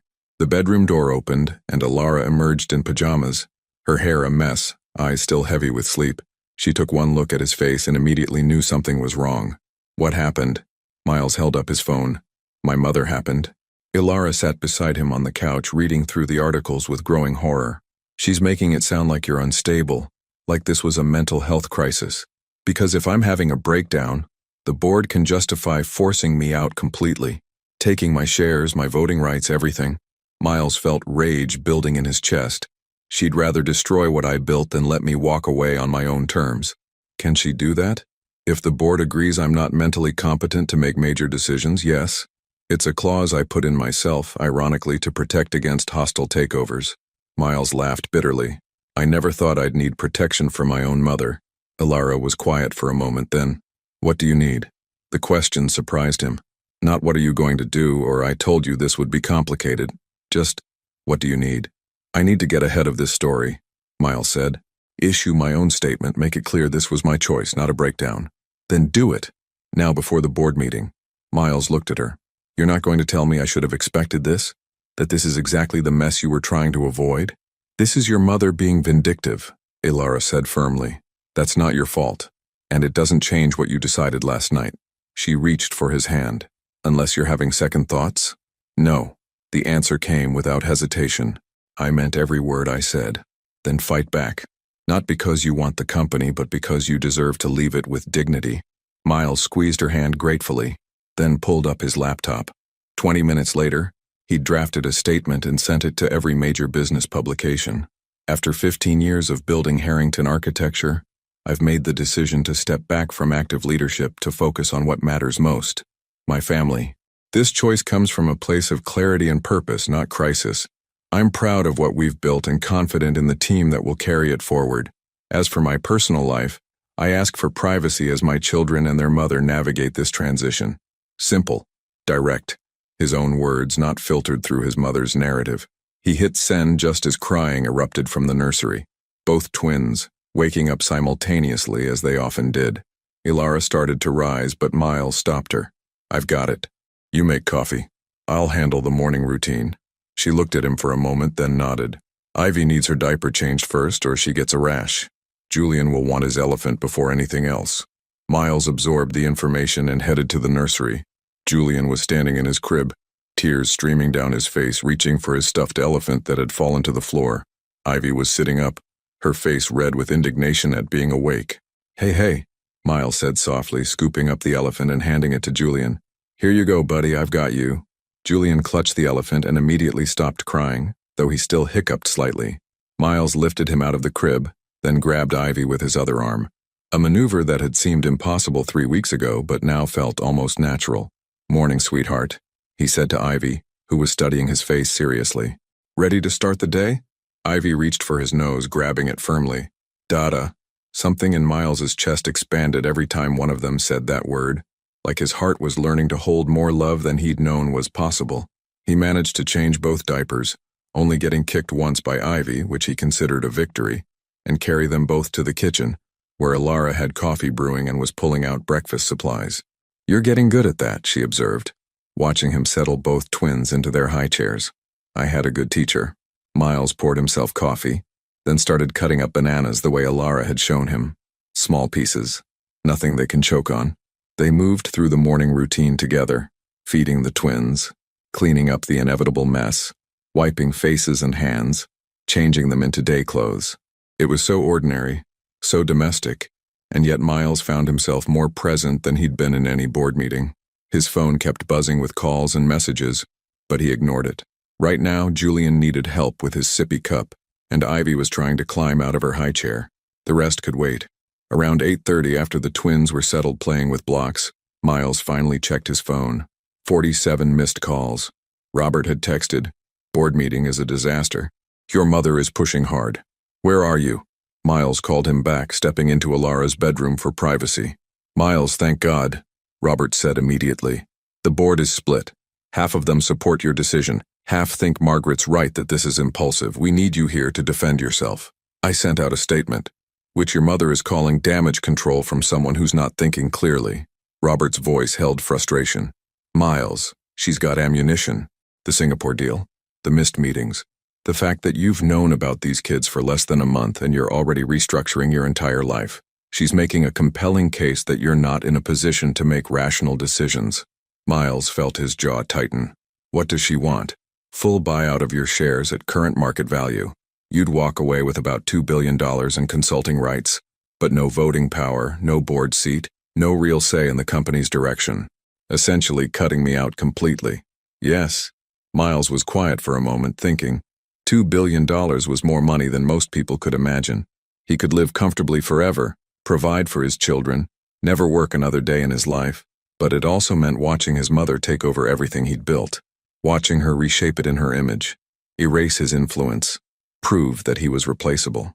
"What do you think I should do?" Miles asked. Robert sighed. "Honestly, I think you should take the buyout. Not because I agree with Margaret, but because this fight is going to get ugly. She's prepared to drag your personal life through the media, question your fitness as a parent, make this as painful as possible. Is it really worth it?" Miles looked through the doorway at Alara playing with the twins on the living room floor.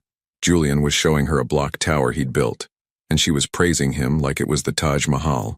Ivy was attempting to knock it down, laughing when the block scattered. This was his life now. These moments. This family.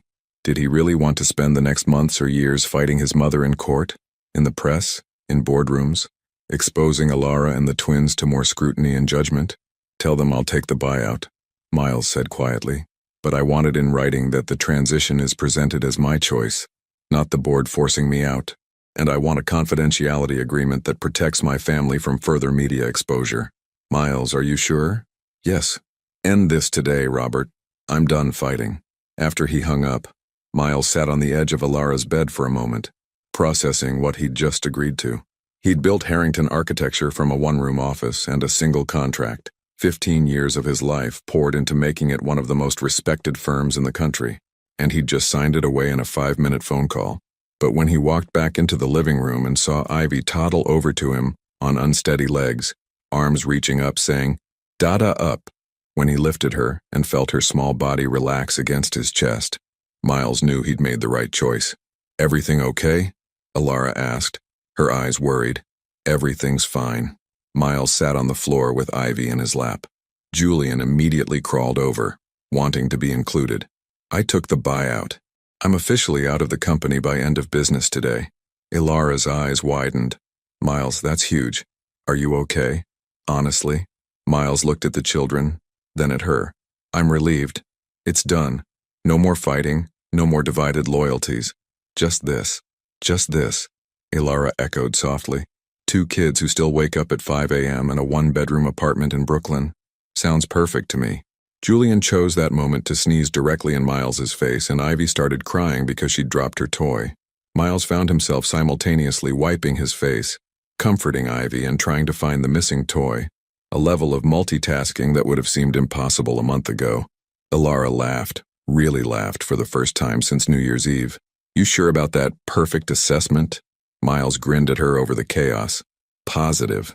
The rest of the day passed in a blur of normalcy. Lunch, nap time, a walk to the park where the twins played on the swings, and Miles pushed them gently, his expensive wool coat getting covered in playground dirt. Other parents smiled at them.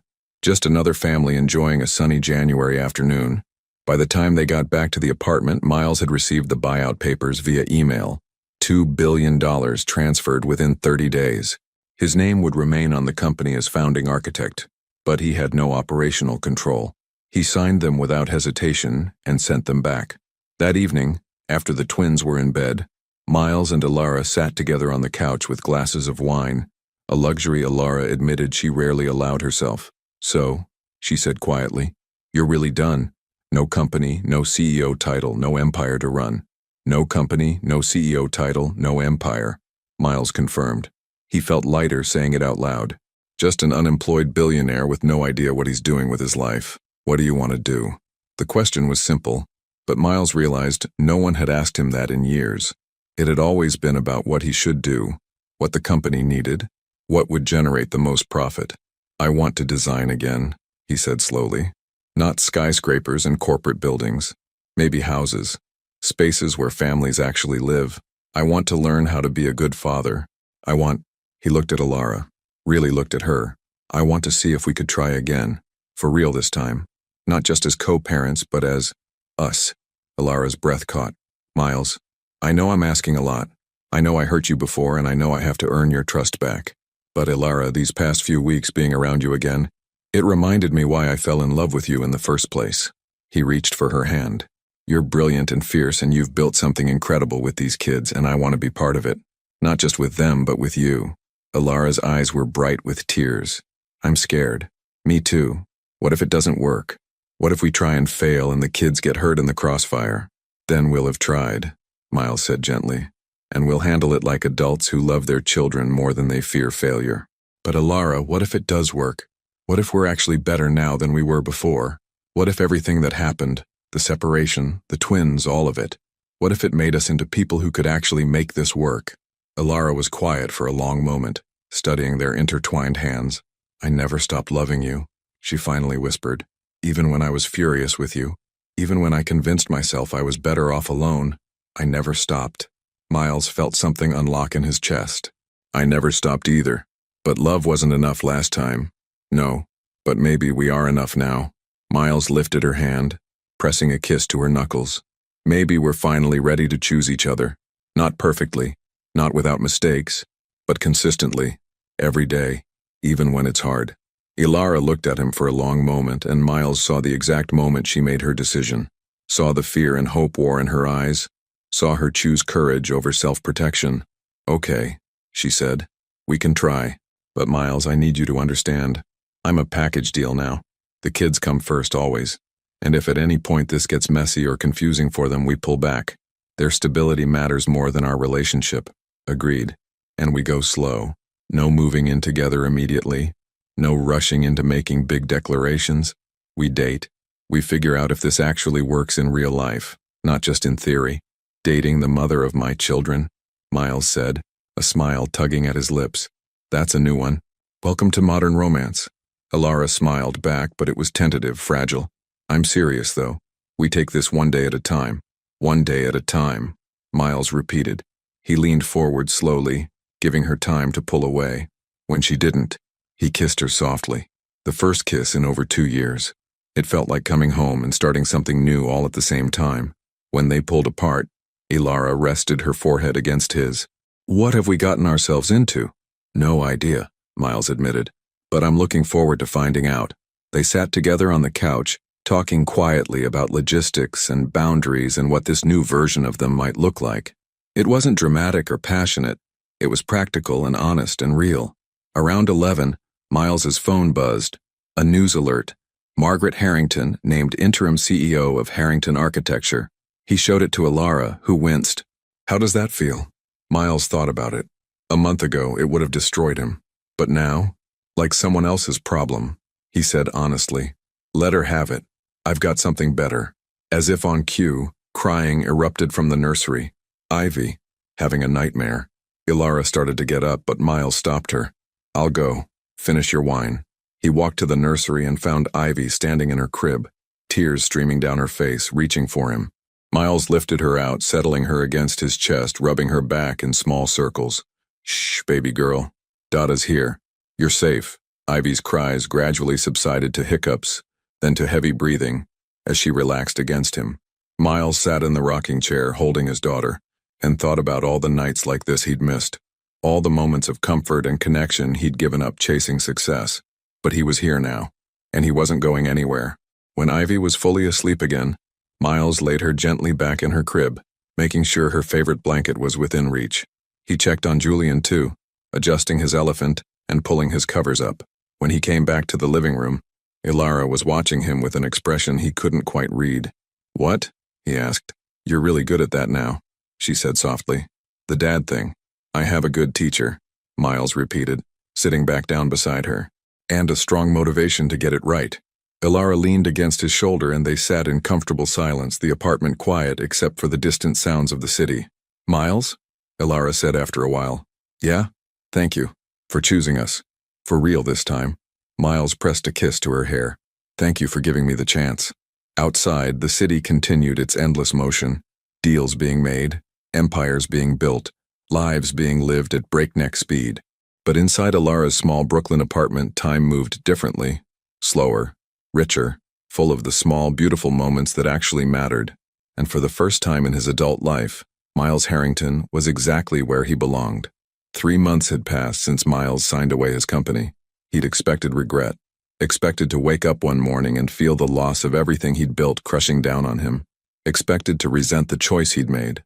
Instead, he woke up each morning to the sound of tiny feet running down the hallway, twin voices shouting, "Dada, Dada!" before launching themselves onto whatever surface he was sleeping on, sometimes Ilara's couch, increasingly often her bed, though they were still taking things slow. This particular morning, Miles woke to Julian sitting on his chest, examining his face with intense concentration, while Ivy was attempting to braid his hair with her small, clumsy fingers. "Good morning," he said, his voice rough with sleep. "Dada awake?" Julian announced proudly, as if he'd accomplished something remarkable. "Yes, I'm awake." Miles glanced at the clock. 6:15 a.m., and it's very early. "Pancakes," Ivy declared. She'd recently learned this word and used it to describe any breakfast food. "Pancakes it is." He carried both twins to the kitchen, where Ilara was already making coffee, dressed in scrubs. She'd picked up extra shifts at the marketing firm lately, working on a major campaign that required long hours. "You don't have to make breakfast," she said, kissing his cheek in passing. "I can grab them something quick. I've got it. You're already running late." Miles had learned her schedule by heart. Which days she worked from home, which days she had to be in the office, which afternoons she had meetings that couldn't be interrupted. Ilara looked at him gratefully. "The meeting might run over. Can you handle pickup from daycare?" "Already on my calendar." Miles had gotten the twins into a small, highly rated daycare 3 mornings a week, partially to give them socialization, partially to give Ilara breaks she'd never allowed herself before. After Ilara left, Miles made actual pancakes. He'd learned to cook over the past months, another skill he'd never needed before, and settled the twins in their high chairs. Julian ate methodically, one piece at a time. Ivy smashed hers into abstract art before consuming any of it. "You're very creative," Miles told her seriously as she painted the tray with syrup. Ivy beamed at him. "Pretty?" His phone buzzed. A text from an unknown number. "Mr. Harrington, this is Bennett Cole from Architectural Digest. We're doing a feature on architects who've stepped away from corporate work to focus on residential design. Would you be interested in an interview?" Miles stared at the message. He'd quietly started taking on small residential projects. A renovation here, a custom home there. Nothing like the skyscrapers he'd designed before, but work that felt more meaningful. Families would live in these spaces, make memories in them. He replied, "Potentially. Send me details." After breakfast, Miles cleaned up, a task that now included wiping syrup off walls, floor, twins, and somehow the ceiling, and got both kids dressed. Julian wanted to wear his dinosaur shirt. Ivy insisted on a tutu over her leggings. Miles had learned not to fight these battles. Daycare drop-off went smoothly, though Julian clung a bit longer than usual at goodbye. "Dada come back?" "Always," Miles promised, kneeling to Julian's level. "I'll be here to pick you up after lunch." "Promise?" Something in Miles's chest tightened. Julian asked this every time now, as if he still couldn't quite believe Miles wouldn't disappear. "I promise, buddy. Cross my heart." Julian seemed satisfied with this, giving Miles a sticky kiss on the cheek before running off to join the other kids. With 3 hours of freedom, Miles headed to a coffee shop in Park Slope, where he'd been meeting with his new clients, a young couple expecting their first child, wanting to renovate a brownstone. But when he arrived, someone else was already sitting at his usual table, his mother. Miles froze in the doorway. They hadn't spoken since the buyout. He'd ignored her calls, deleted her emails, made it clear through lawyers that he wanted no contact. "Miles," Margaret said calmly, as if they'd had lunch together yesterday. "Sit down. We need to talk. I have nothing to say to you." "Then listen." Her voice held steel underneath the pleasant tone. 5 minutes. That's all I'm asking." Against his better judgment, Miles sat. But he didn't order coffee, didn't settle in. This wasn't a conversation. It was an ambush. "The company is struggling," Margaret said without preamble. "Since you left, we've lost 3 major clients. The Singapore group went with a competitor. 2 of our best architects quit to start their own firm. That's not my problem anymore. Isn't it?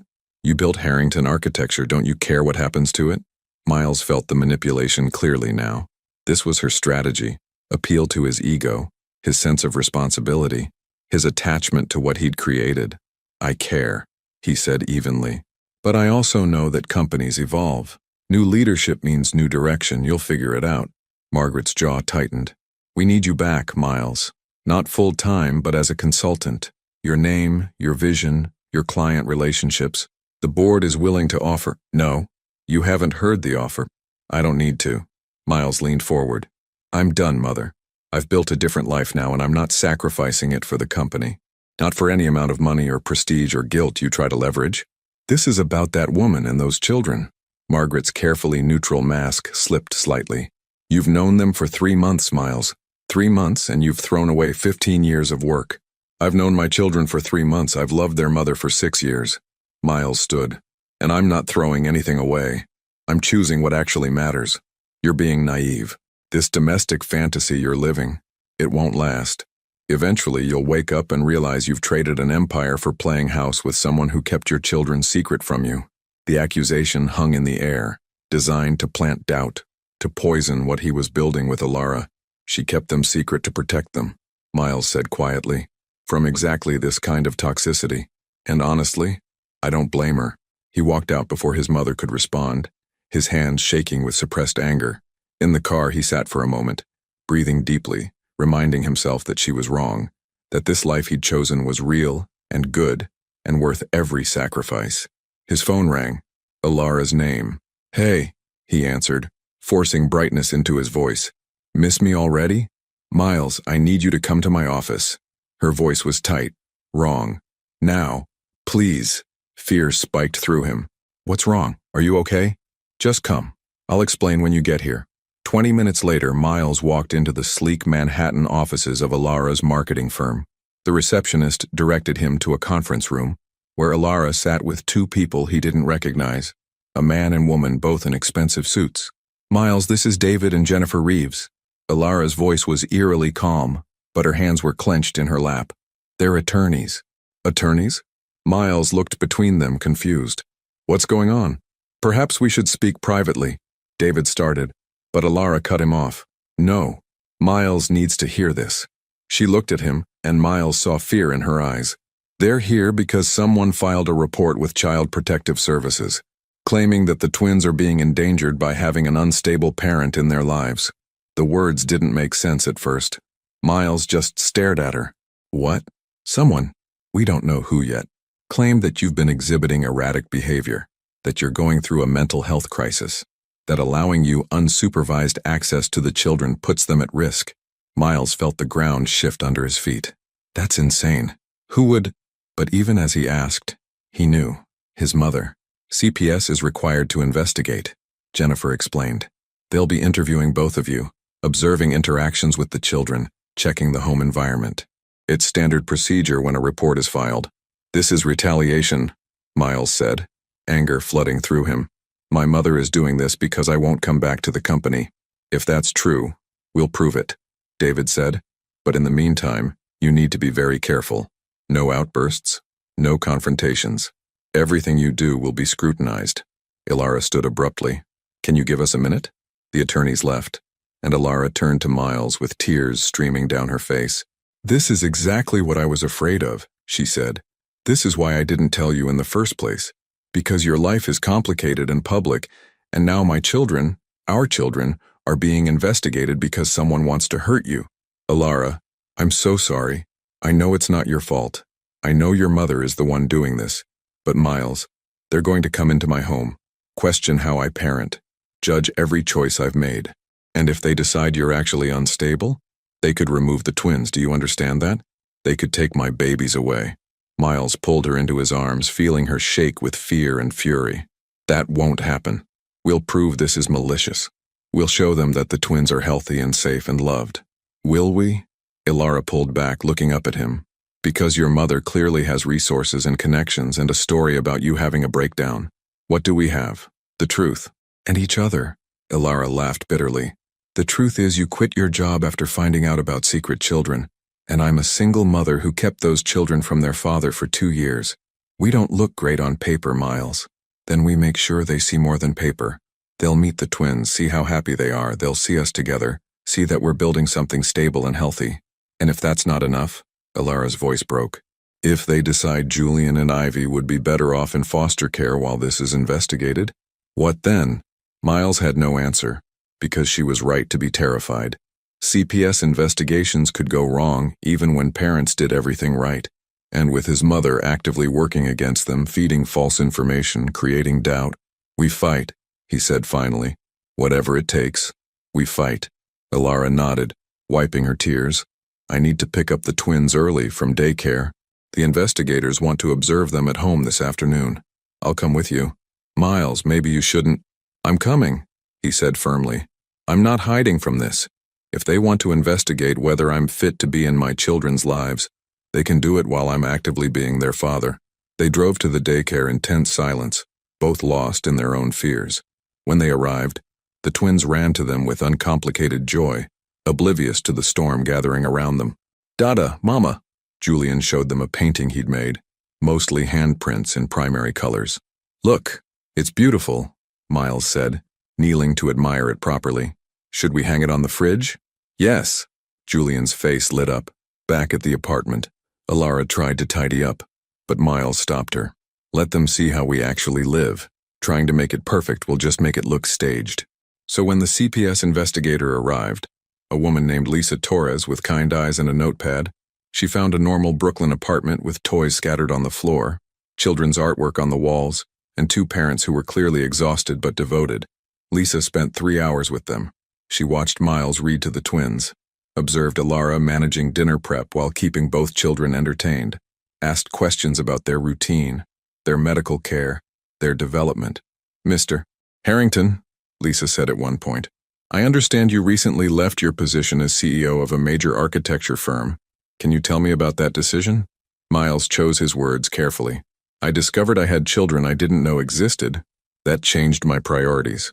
I wanted to be present in their lives, which meant stepping back from work that required constant travel and availability. Some might say that's an extreme reaction to finding out about children you'd only just met. Some might, Miles agreed. But I'd say it's the only reasonable reaction. They're my kids. They deserve to have a father who chose them, not one who fit them in around his schedule. Lisa made notes, her expression neutral. And the relationship between you and Ms. Moore, how would you characterize it? Ilara answered this time. We're co-parenting, building a relationship, taking things slowly for the sake of the children. You were involved romantically in the past? Yes. We separated before I knew I was pregnant. Miles only found out about the twins on New Year's Eve. Why didn't you tell him sooner? The question hung in the air. Ilara glanced at Miles, then back at Lisa. Because I was afraid, she said honestly. Afraid he'd come back out of obligation rather than genuine desire. Afraid his complicated public life would disrupt the stable environment I was trying to create. Afraid of exactly this. People using my children as leverage in adult conflicts. Lisa's expression softened slightly. You understand that keeping a father from his children is serious? I do, and I'm not proud of that choice.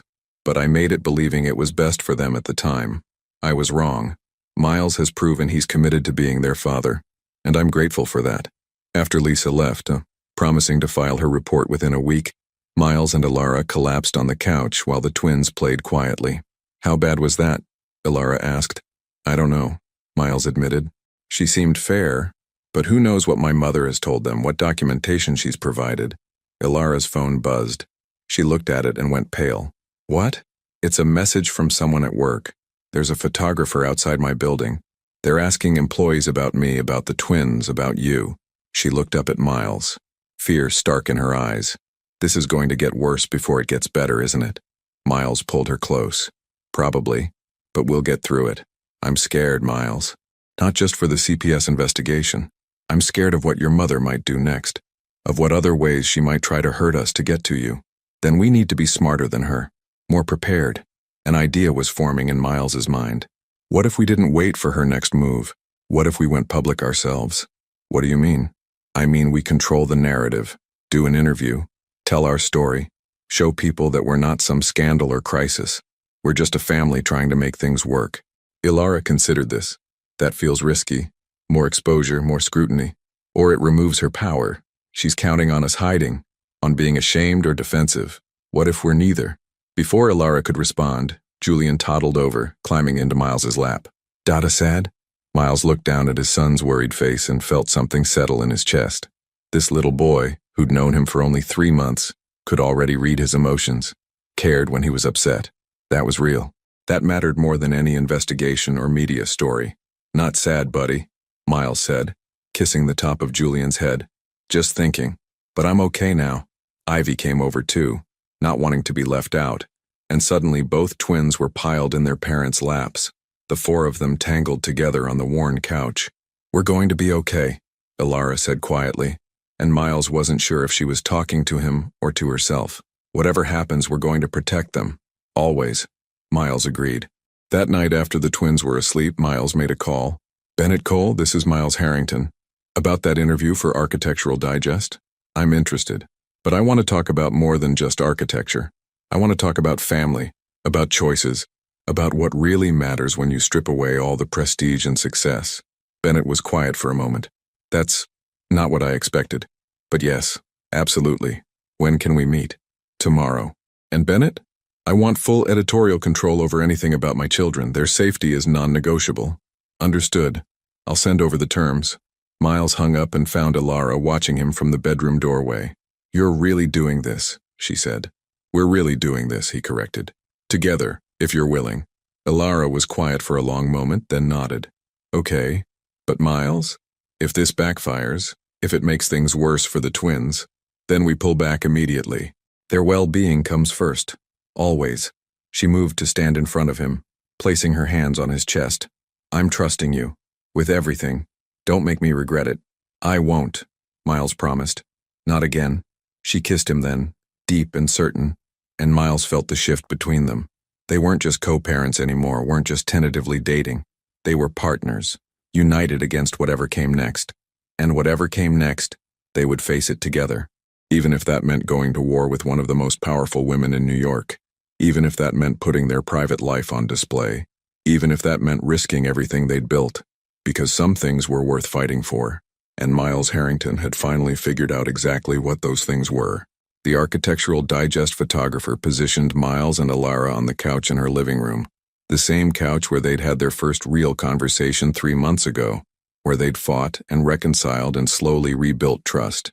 Natural, the photographer coached. Just be yourselves. Miles glanced at Ilara, who looked nervous despite her calm exterior. She'd dressed carefully, not too casual, not too formal.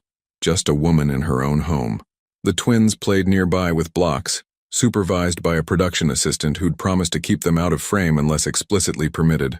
Bennett Cole sat across from them with a recording device, his expression professional but curious.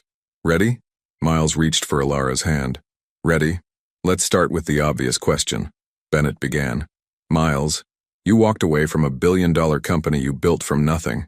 Why? Because I finally understood what success actually means, Miles said. For years I measured it in buildings and deals and quarterly earnings. Then I discovered I had 2 children I didn't know existed. And suddenly, none of that mattered. The only measurement that counted was whether I could be the father they deserved. Some people have suggested this was an impulsive decision.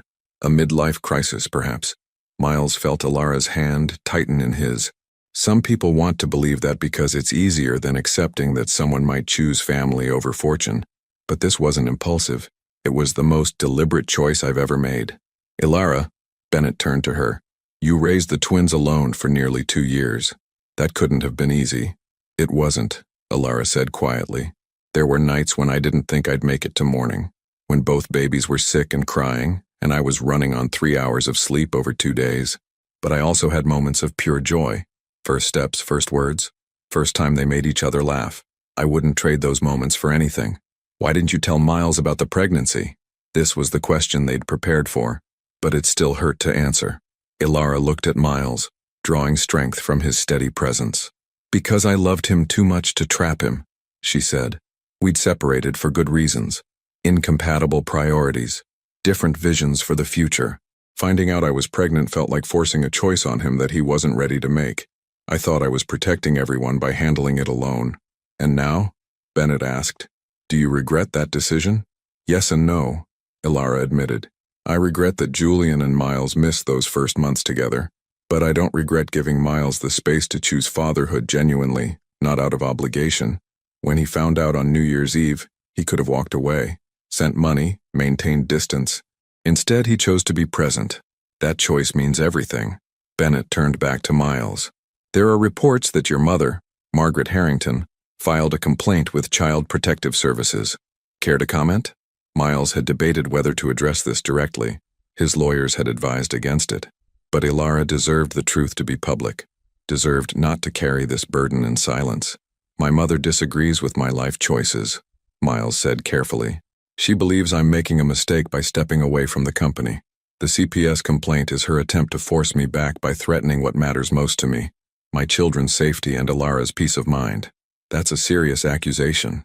It's the truth, and I'm not afraid to say it publicly because I'm not ashamed of my choices. I'm proud of the life we're building.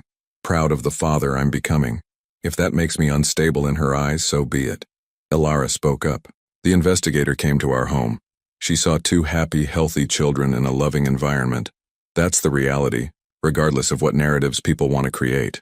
Speaking of narratives, Bennett said, you two are clearly more than just co-parents now.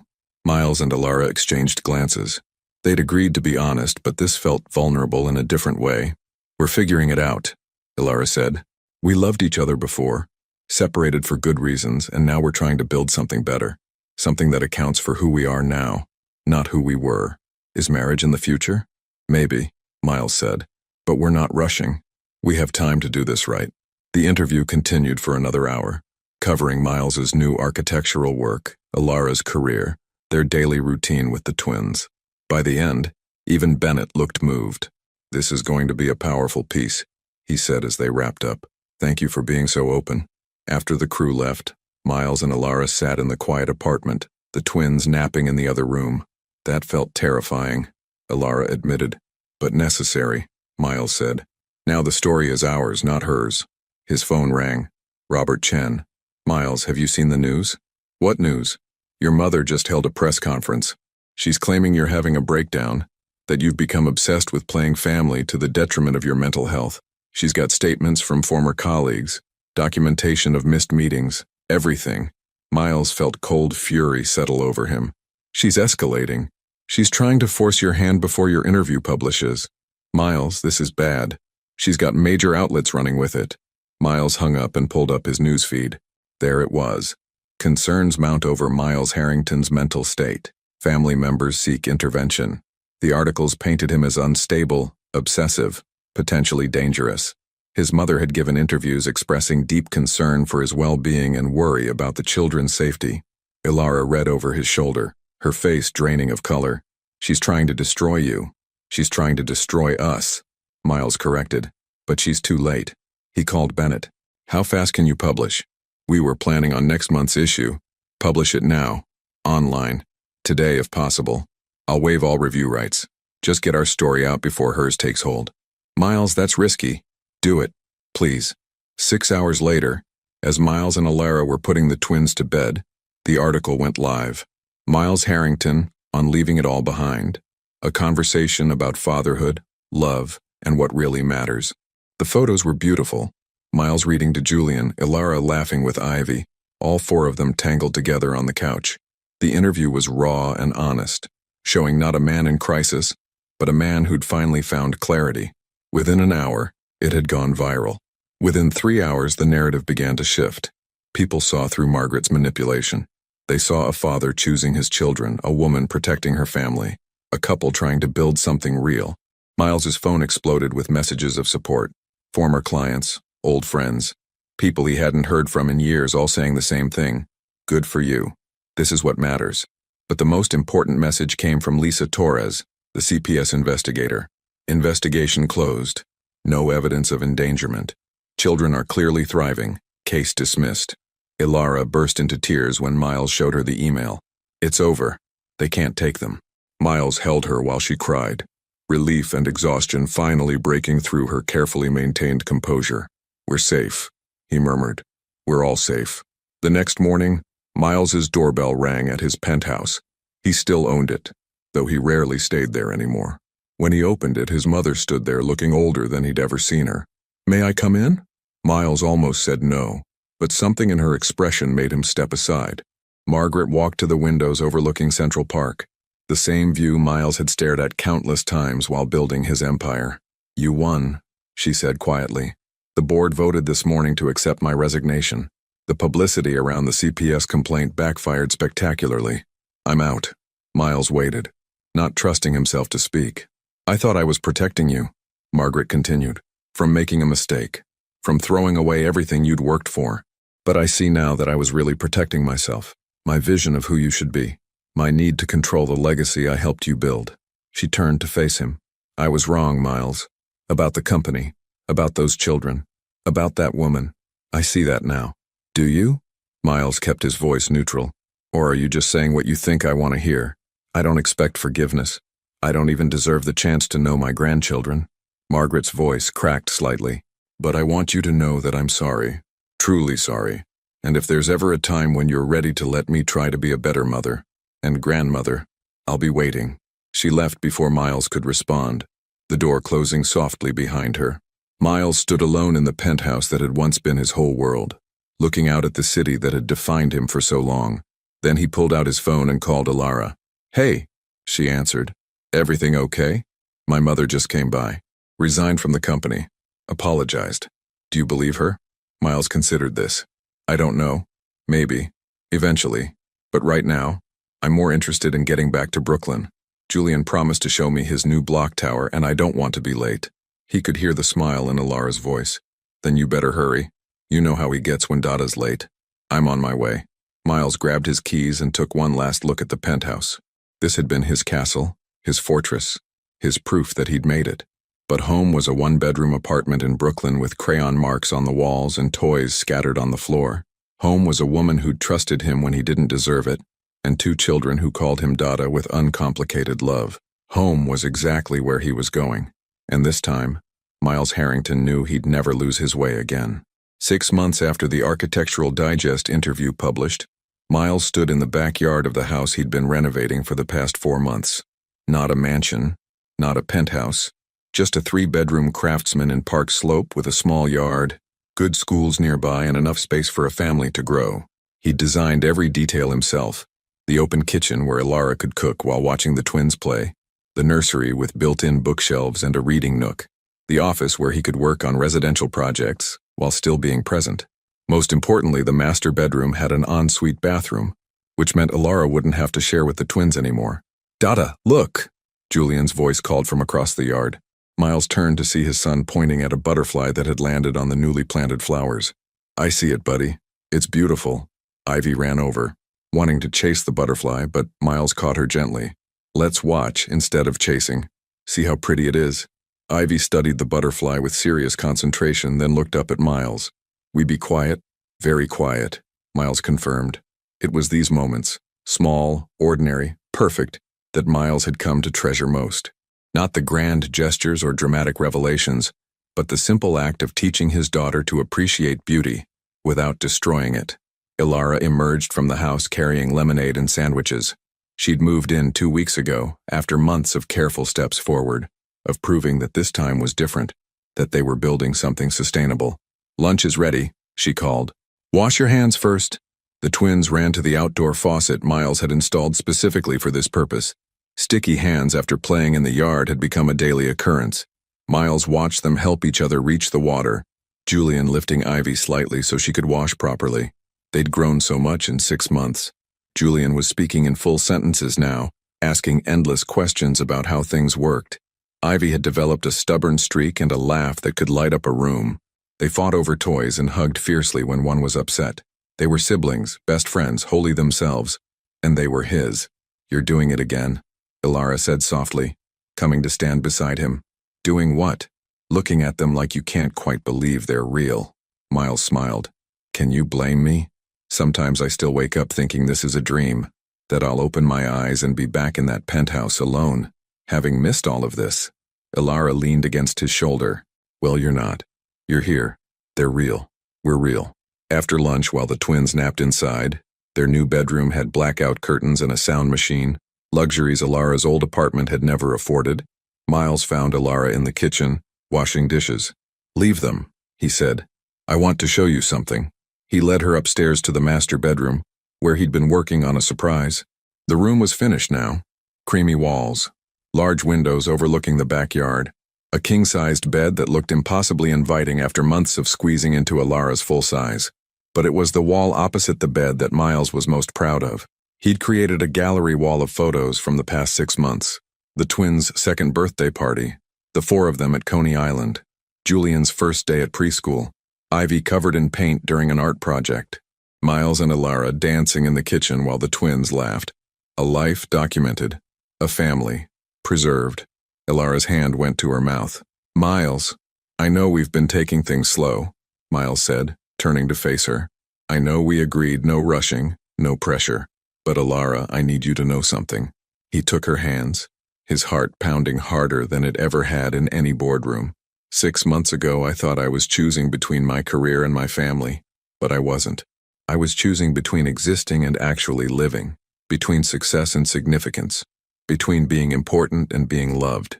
Tears were already forming in Ilara's eyes. You gave me a chance I didn't deserve. You let me prove that I could be more than the man who put work first. And every single day when I see our children happy and healthy, when I watch you trust me with them, when I get to fall asleep next to you and wake up to this life, I know I made the right choice. Miles reached into his pocket, pulling out a small velvet box. Ilara's breath caught. I'm not asking because it's expected, or because we have kids together, or because it makes a good story, Miles said, opening the box to reveal a simple platinum band with a single diamond. I'm asking because I want to spend the rest of my life choosing you, every day, in every way, even when it's hard, especially when it's hard. He dropped to one knee, and Ilara's tears spilled over. Ilara Moore, will you marry me? For a moment, Ilara just stared at him, tears streaming down her face. Then she laughed, that beautiful, uninhibited laugh he'd fallen in love with 6 years ago. You're proposing in an empty bedroom while our children nap downstairs, she said. I am. It's so perfectly us. She pulled him to his feet, cupping his face in her hands. Yes, yes, I'll marry you. 1,000 times yes. Miles slipped the ring onto her finger and she kissed him, deep and certain and full of promise. When they pulled apart, both were crying and laughing at the same time. I love you, Ilara whispered. I never stopped loving you, even when I was trying to. I love you too. Always have. Always will. A small voice from the doorway interrupted them. Mama? Dada? They turned to find Julian standing there, rubbing his eyes, Ivy right behind him. Both looked confused but curious about why their parents were crying and hugging. Miles scooped up Julian while Ilara grabbed Ivy, and suddenly all 4 of them were tangled together in the middle of their new bedroom, in their new house, at the beginning of their new life. We have something to tell you, Ilara said to the twins. Dada asked Mama to marry him. We're going to be a family. Officially. Julian looked between them seriously. We not family now? Miles laughed. We're family now, buddy. But this makes it extra official. Okay, Julian said, satisfied with this answer. Can we have cake? Why would we have cake? Ilara asked. People have cake when happy, Julian explained with the logic of a 2.5-year-old. You happy, so cake. Miles and Ilara burst out laughing. You know what? He's right. Let's go get cake. They piled into the car. Miles had traded his luxury sedan for an SUV with proper car seats and drove to their favorite bakery in Brooklyn, the one where they'd taken the twins for their birthday, where the owner knew their order by heart.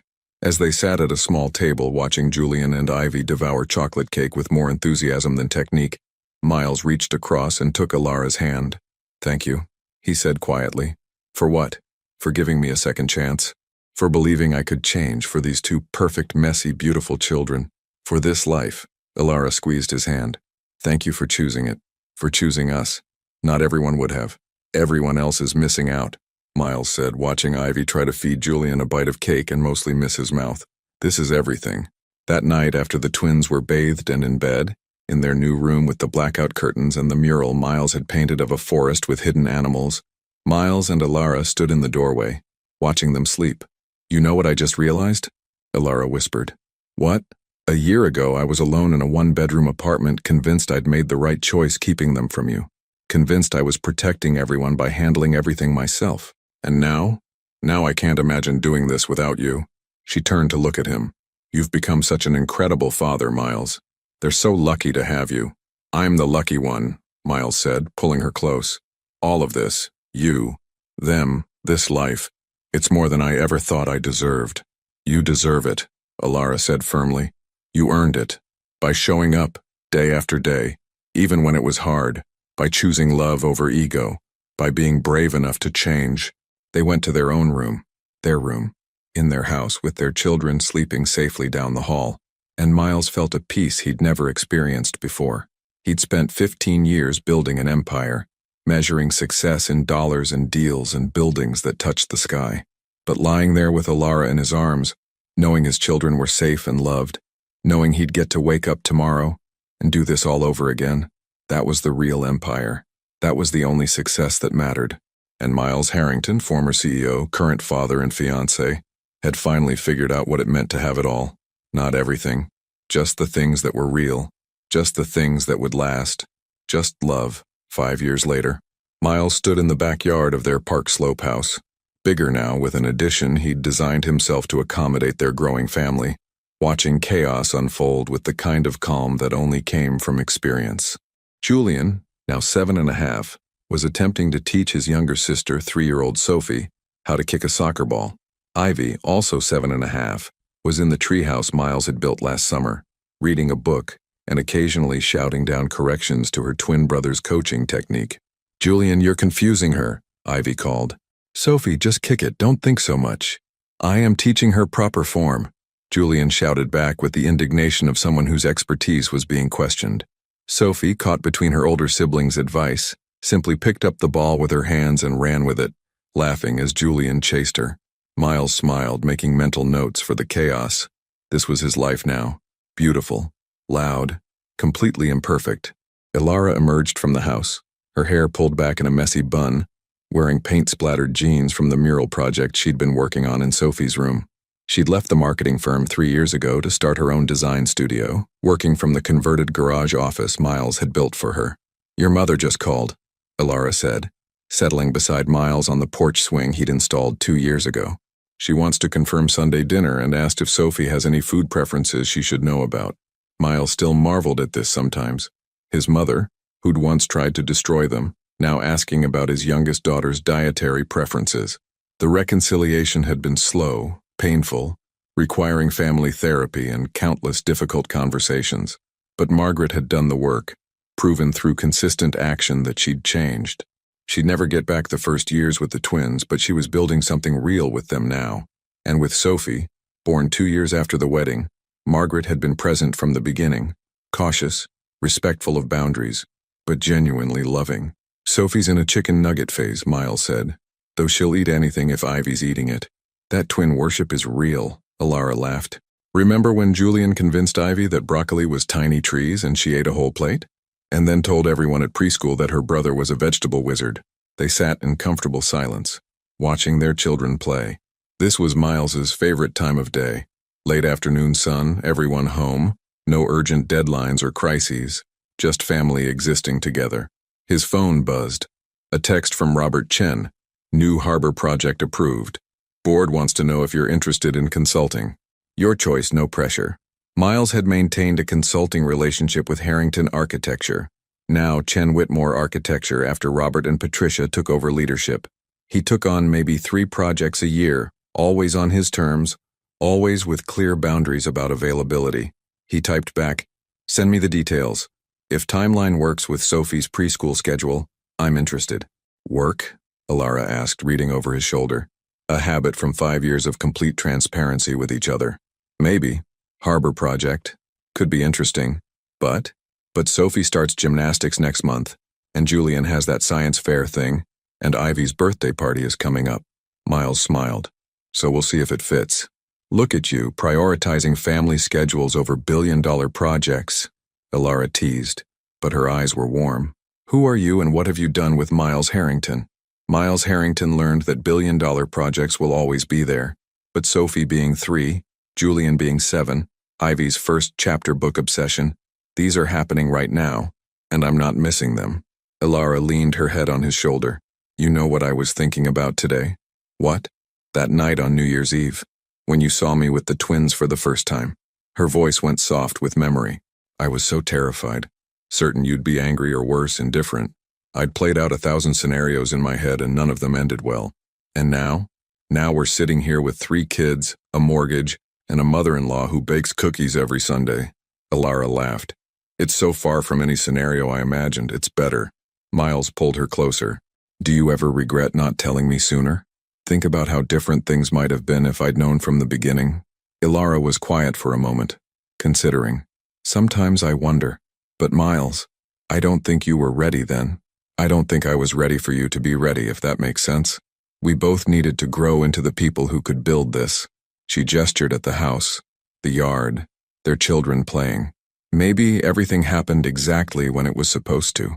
Even the hard parts, especially the hard parts. They made us strong enough to handle this, to handle each other. Sophie ran over, breathless and grass-stained. Mama, Dada. Julian says I can't be on his soccer team because I'm too little, but Ivy says girls can do anything boys can do, and now they're fighting and… Whoa, slow down, sweetheart, Miles said, lifting Sophie into his lap. Let's break this down. First, you're not too little. Second, Ivy's right that girls can do anything boys can do. But third, maybe you don't want to be on Julian's team. Maybe you want your own team. Sophie's eyes lit up. My own team? Sure. Team Sophie. Population. You. Motto.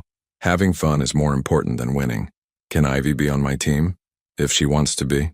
Sophie scrambled down and ran back to her siblings. Ivy, Dada says we can make our own team. Miles and Ilara watched as their 3 children immediately began planning Team Sophie and Ivy, with Julian reluctantly agreeing to be the opposing force they'd practice against. You're good at that, Ilara observed. At what? At seeing what they need before they know they need it. At making them feel heard without fixing everything for them. I learned from the best, Miles said, squeezing her hand. You've been doing that for them since before I even knew they existed. As the sun began to set, painting the sky in shades of orange and pink, the family moved inside for dinner. It was chaotic. Sophie spilled her milk. Julian and Ivy argued about whose turn it was to pick the dinner conversation topic. The dog, a rescue they'd adopted last year, stole food off plates when no one was looking. It was messy and loud, and nothing like the quiet, controlled life Miles had once lived. It was perfect. Later, after all 3 children were bathed and in bed, a process that now took both parents working in tandem, Miles and Ilara collapsed on their couch. 3 kids is no joke, Ilara said, her head in Miles's lap. Remember when we thought 2 was hard? We were so naive, Miles agreed, running his fingers through her hair. Should we tell them? Ilara's hand moved to her still flat stomach, a secret smile on her face. Not yet. Let's keep it just ours for a little while longer. A baby number 4 discovered just last week. Unplanned but already loved. Another adventure in a life that had become one beautiful adventure after another. 4 kids, Miles marveled. My mother's going to lose her mind. Your mother's going to be thrilled and you know it. Yeah, Miles admitted. She really will be. He thought about the man he'd been 5 years ago. Driven, successful, hollow. That man had measured his worth in buildings and bank accounts, had believed that vulnerability was weakness, and that love was a distraction from real achievement. That man had been so wrong about everything that mattered. Miles? Ilara's voice pulled him from his thoughts. Do you ever miss it? The company, the prestige, being important? Miles looked around their living room. Toys scattered despite their best efforts to clean up. Crayon drawings taped to the walls. Photos of their growing family covering every surface. Through the baby monitor, he could hear Julian talking in his sleep. Something about soccer strategies. I am important, Miles said quietly. To 3, soon to be 4, little people who think I hung the moon. To a woman who trusted me when I didn't deserve it. To a family that wouldn't exist if I'd chosen differently. He looked down at Ilara, this woman who'd changed everything. The company made me successful. But this? This makes me significant, and there's a world of difference between the two. Ilara's eyes filled with tears. When did you get so wise? When I finally started paying attention to what actually mattered. He leaned down to kiss her. Best decision I ever made. Outside, the city continued its endless rhythm. Deals were being made, empires built, ambitious people climbing toward success. Inside this house in Park Slope, Miles Harrington had already found everything worth having, not in boardrooms or bank accounts, but in sticky kisses and bedtime stories, in a wife who challenged him to be better, in children who loved him not for what he could provide, but for who he chose to be, in ordinary moments that added up to an extraordinary life. He'd lost an empire and gained a world. Looking back at Miles and Ilara's journey, from that frozen moment on New Year's Eve to this beautiful, chaotic family life, what choice would you have made? Would you have chosen love over legacy, family over fortune? Would you have had the courage to start over, to trust again, to build something real from broken pieces? Your participation means a lot to the channel. Please share your thoughts in the comments. Thank you for watching. If you enjoyed the story, please subscribe to our channel and leave a comment below letting us know what you thought. Your feedback and support mean a lot to us. Stay tuned for more exciting stories.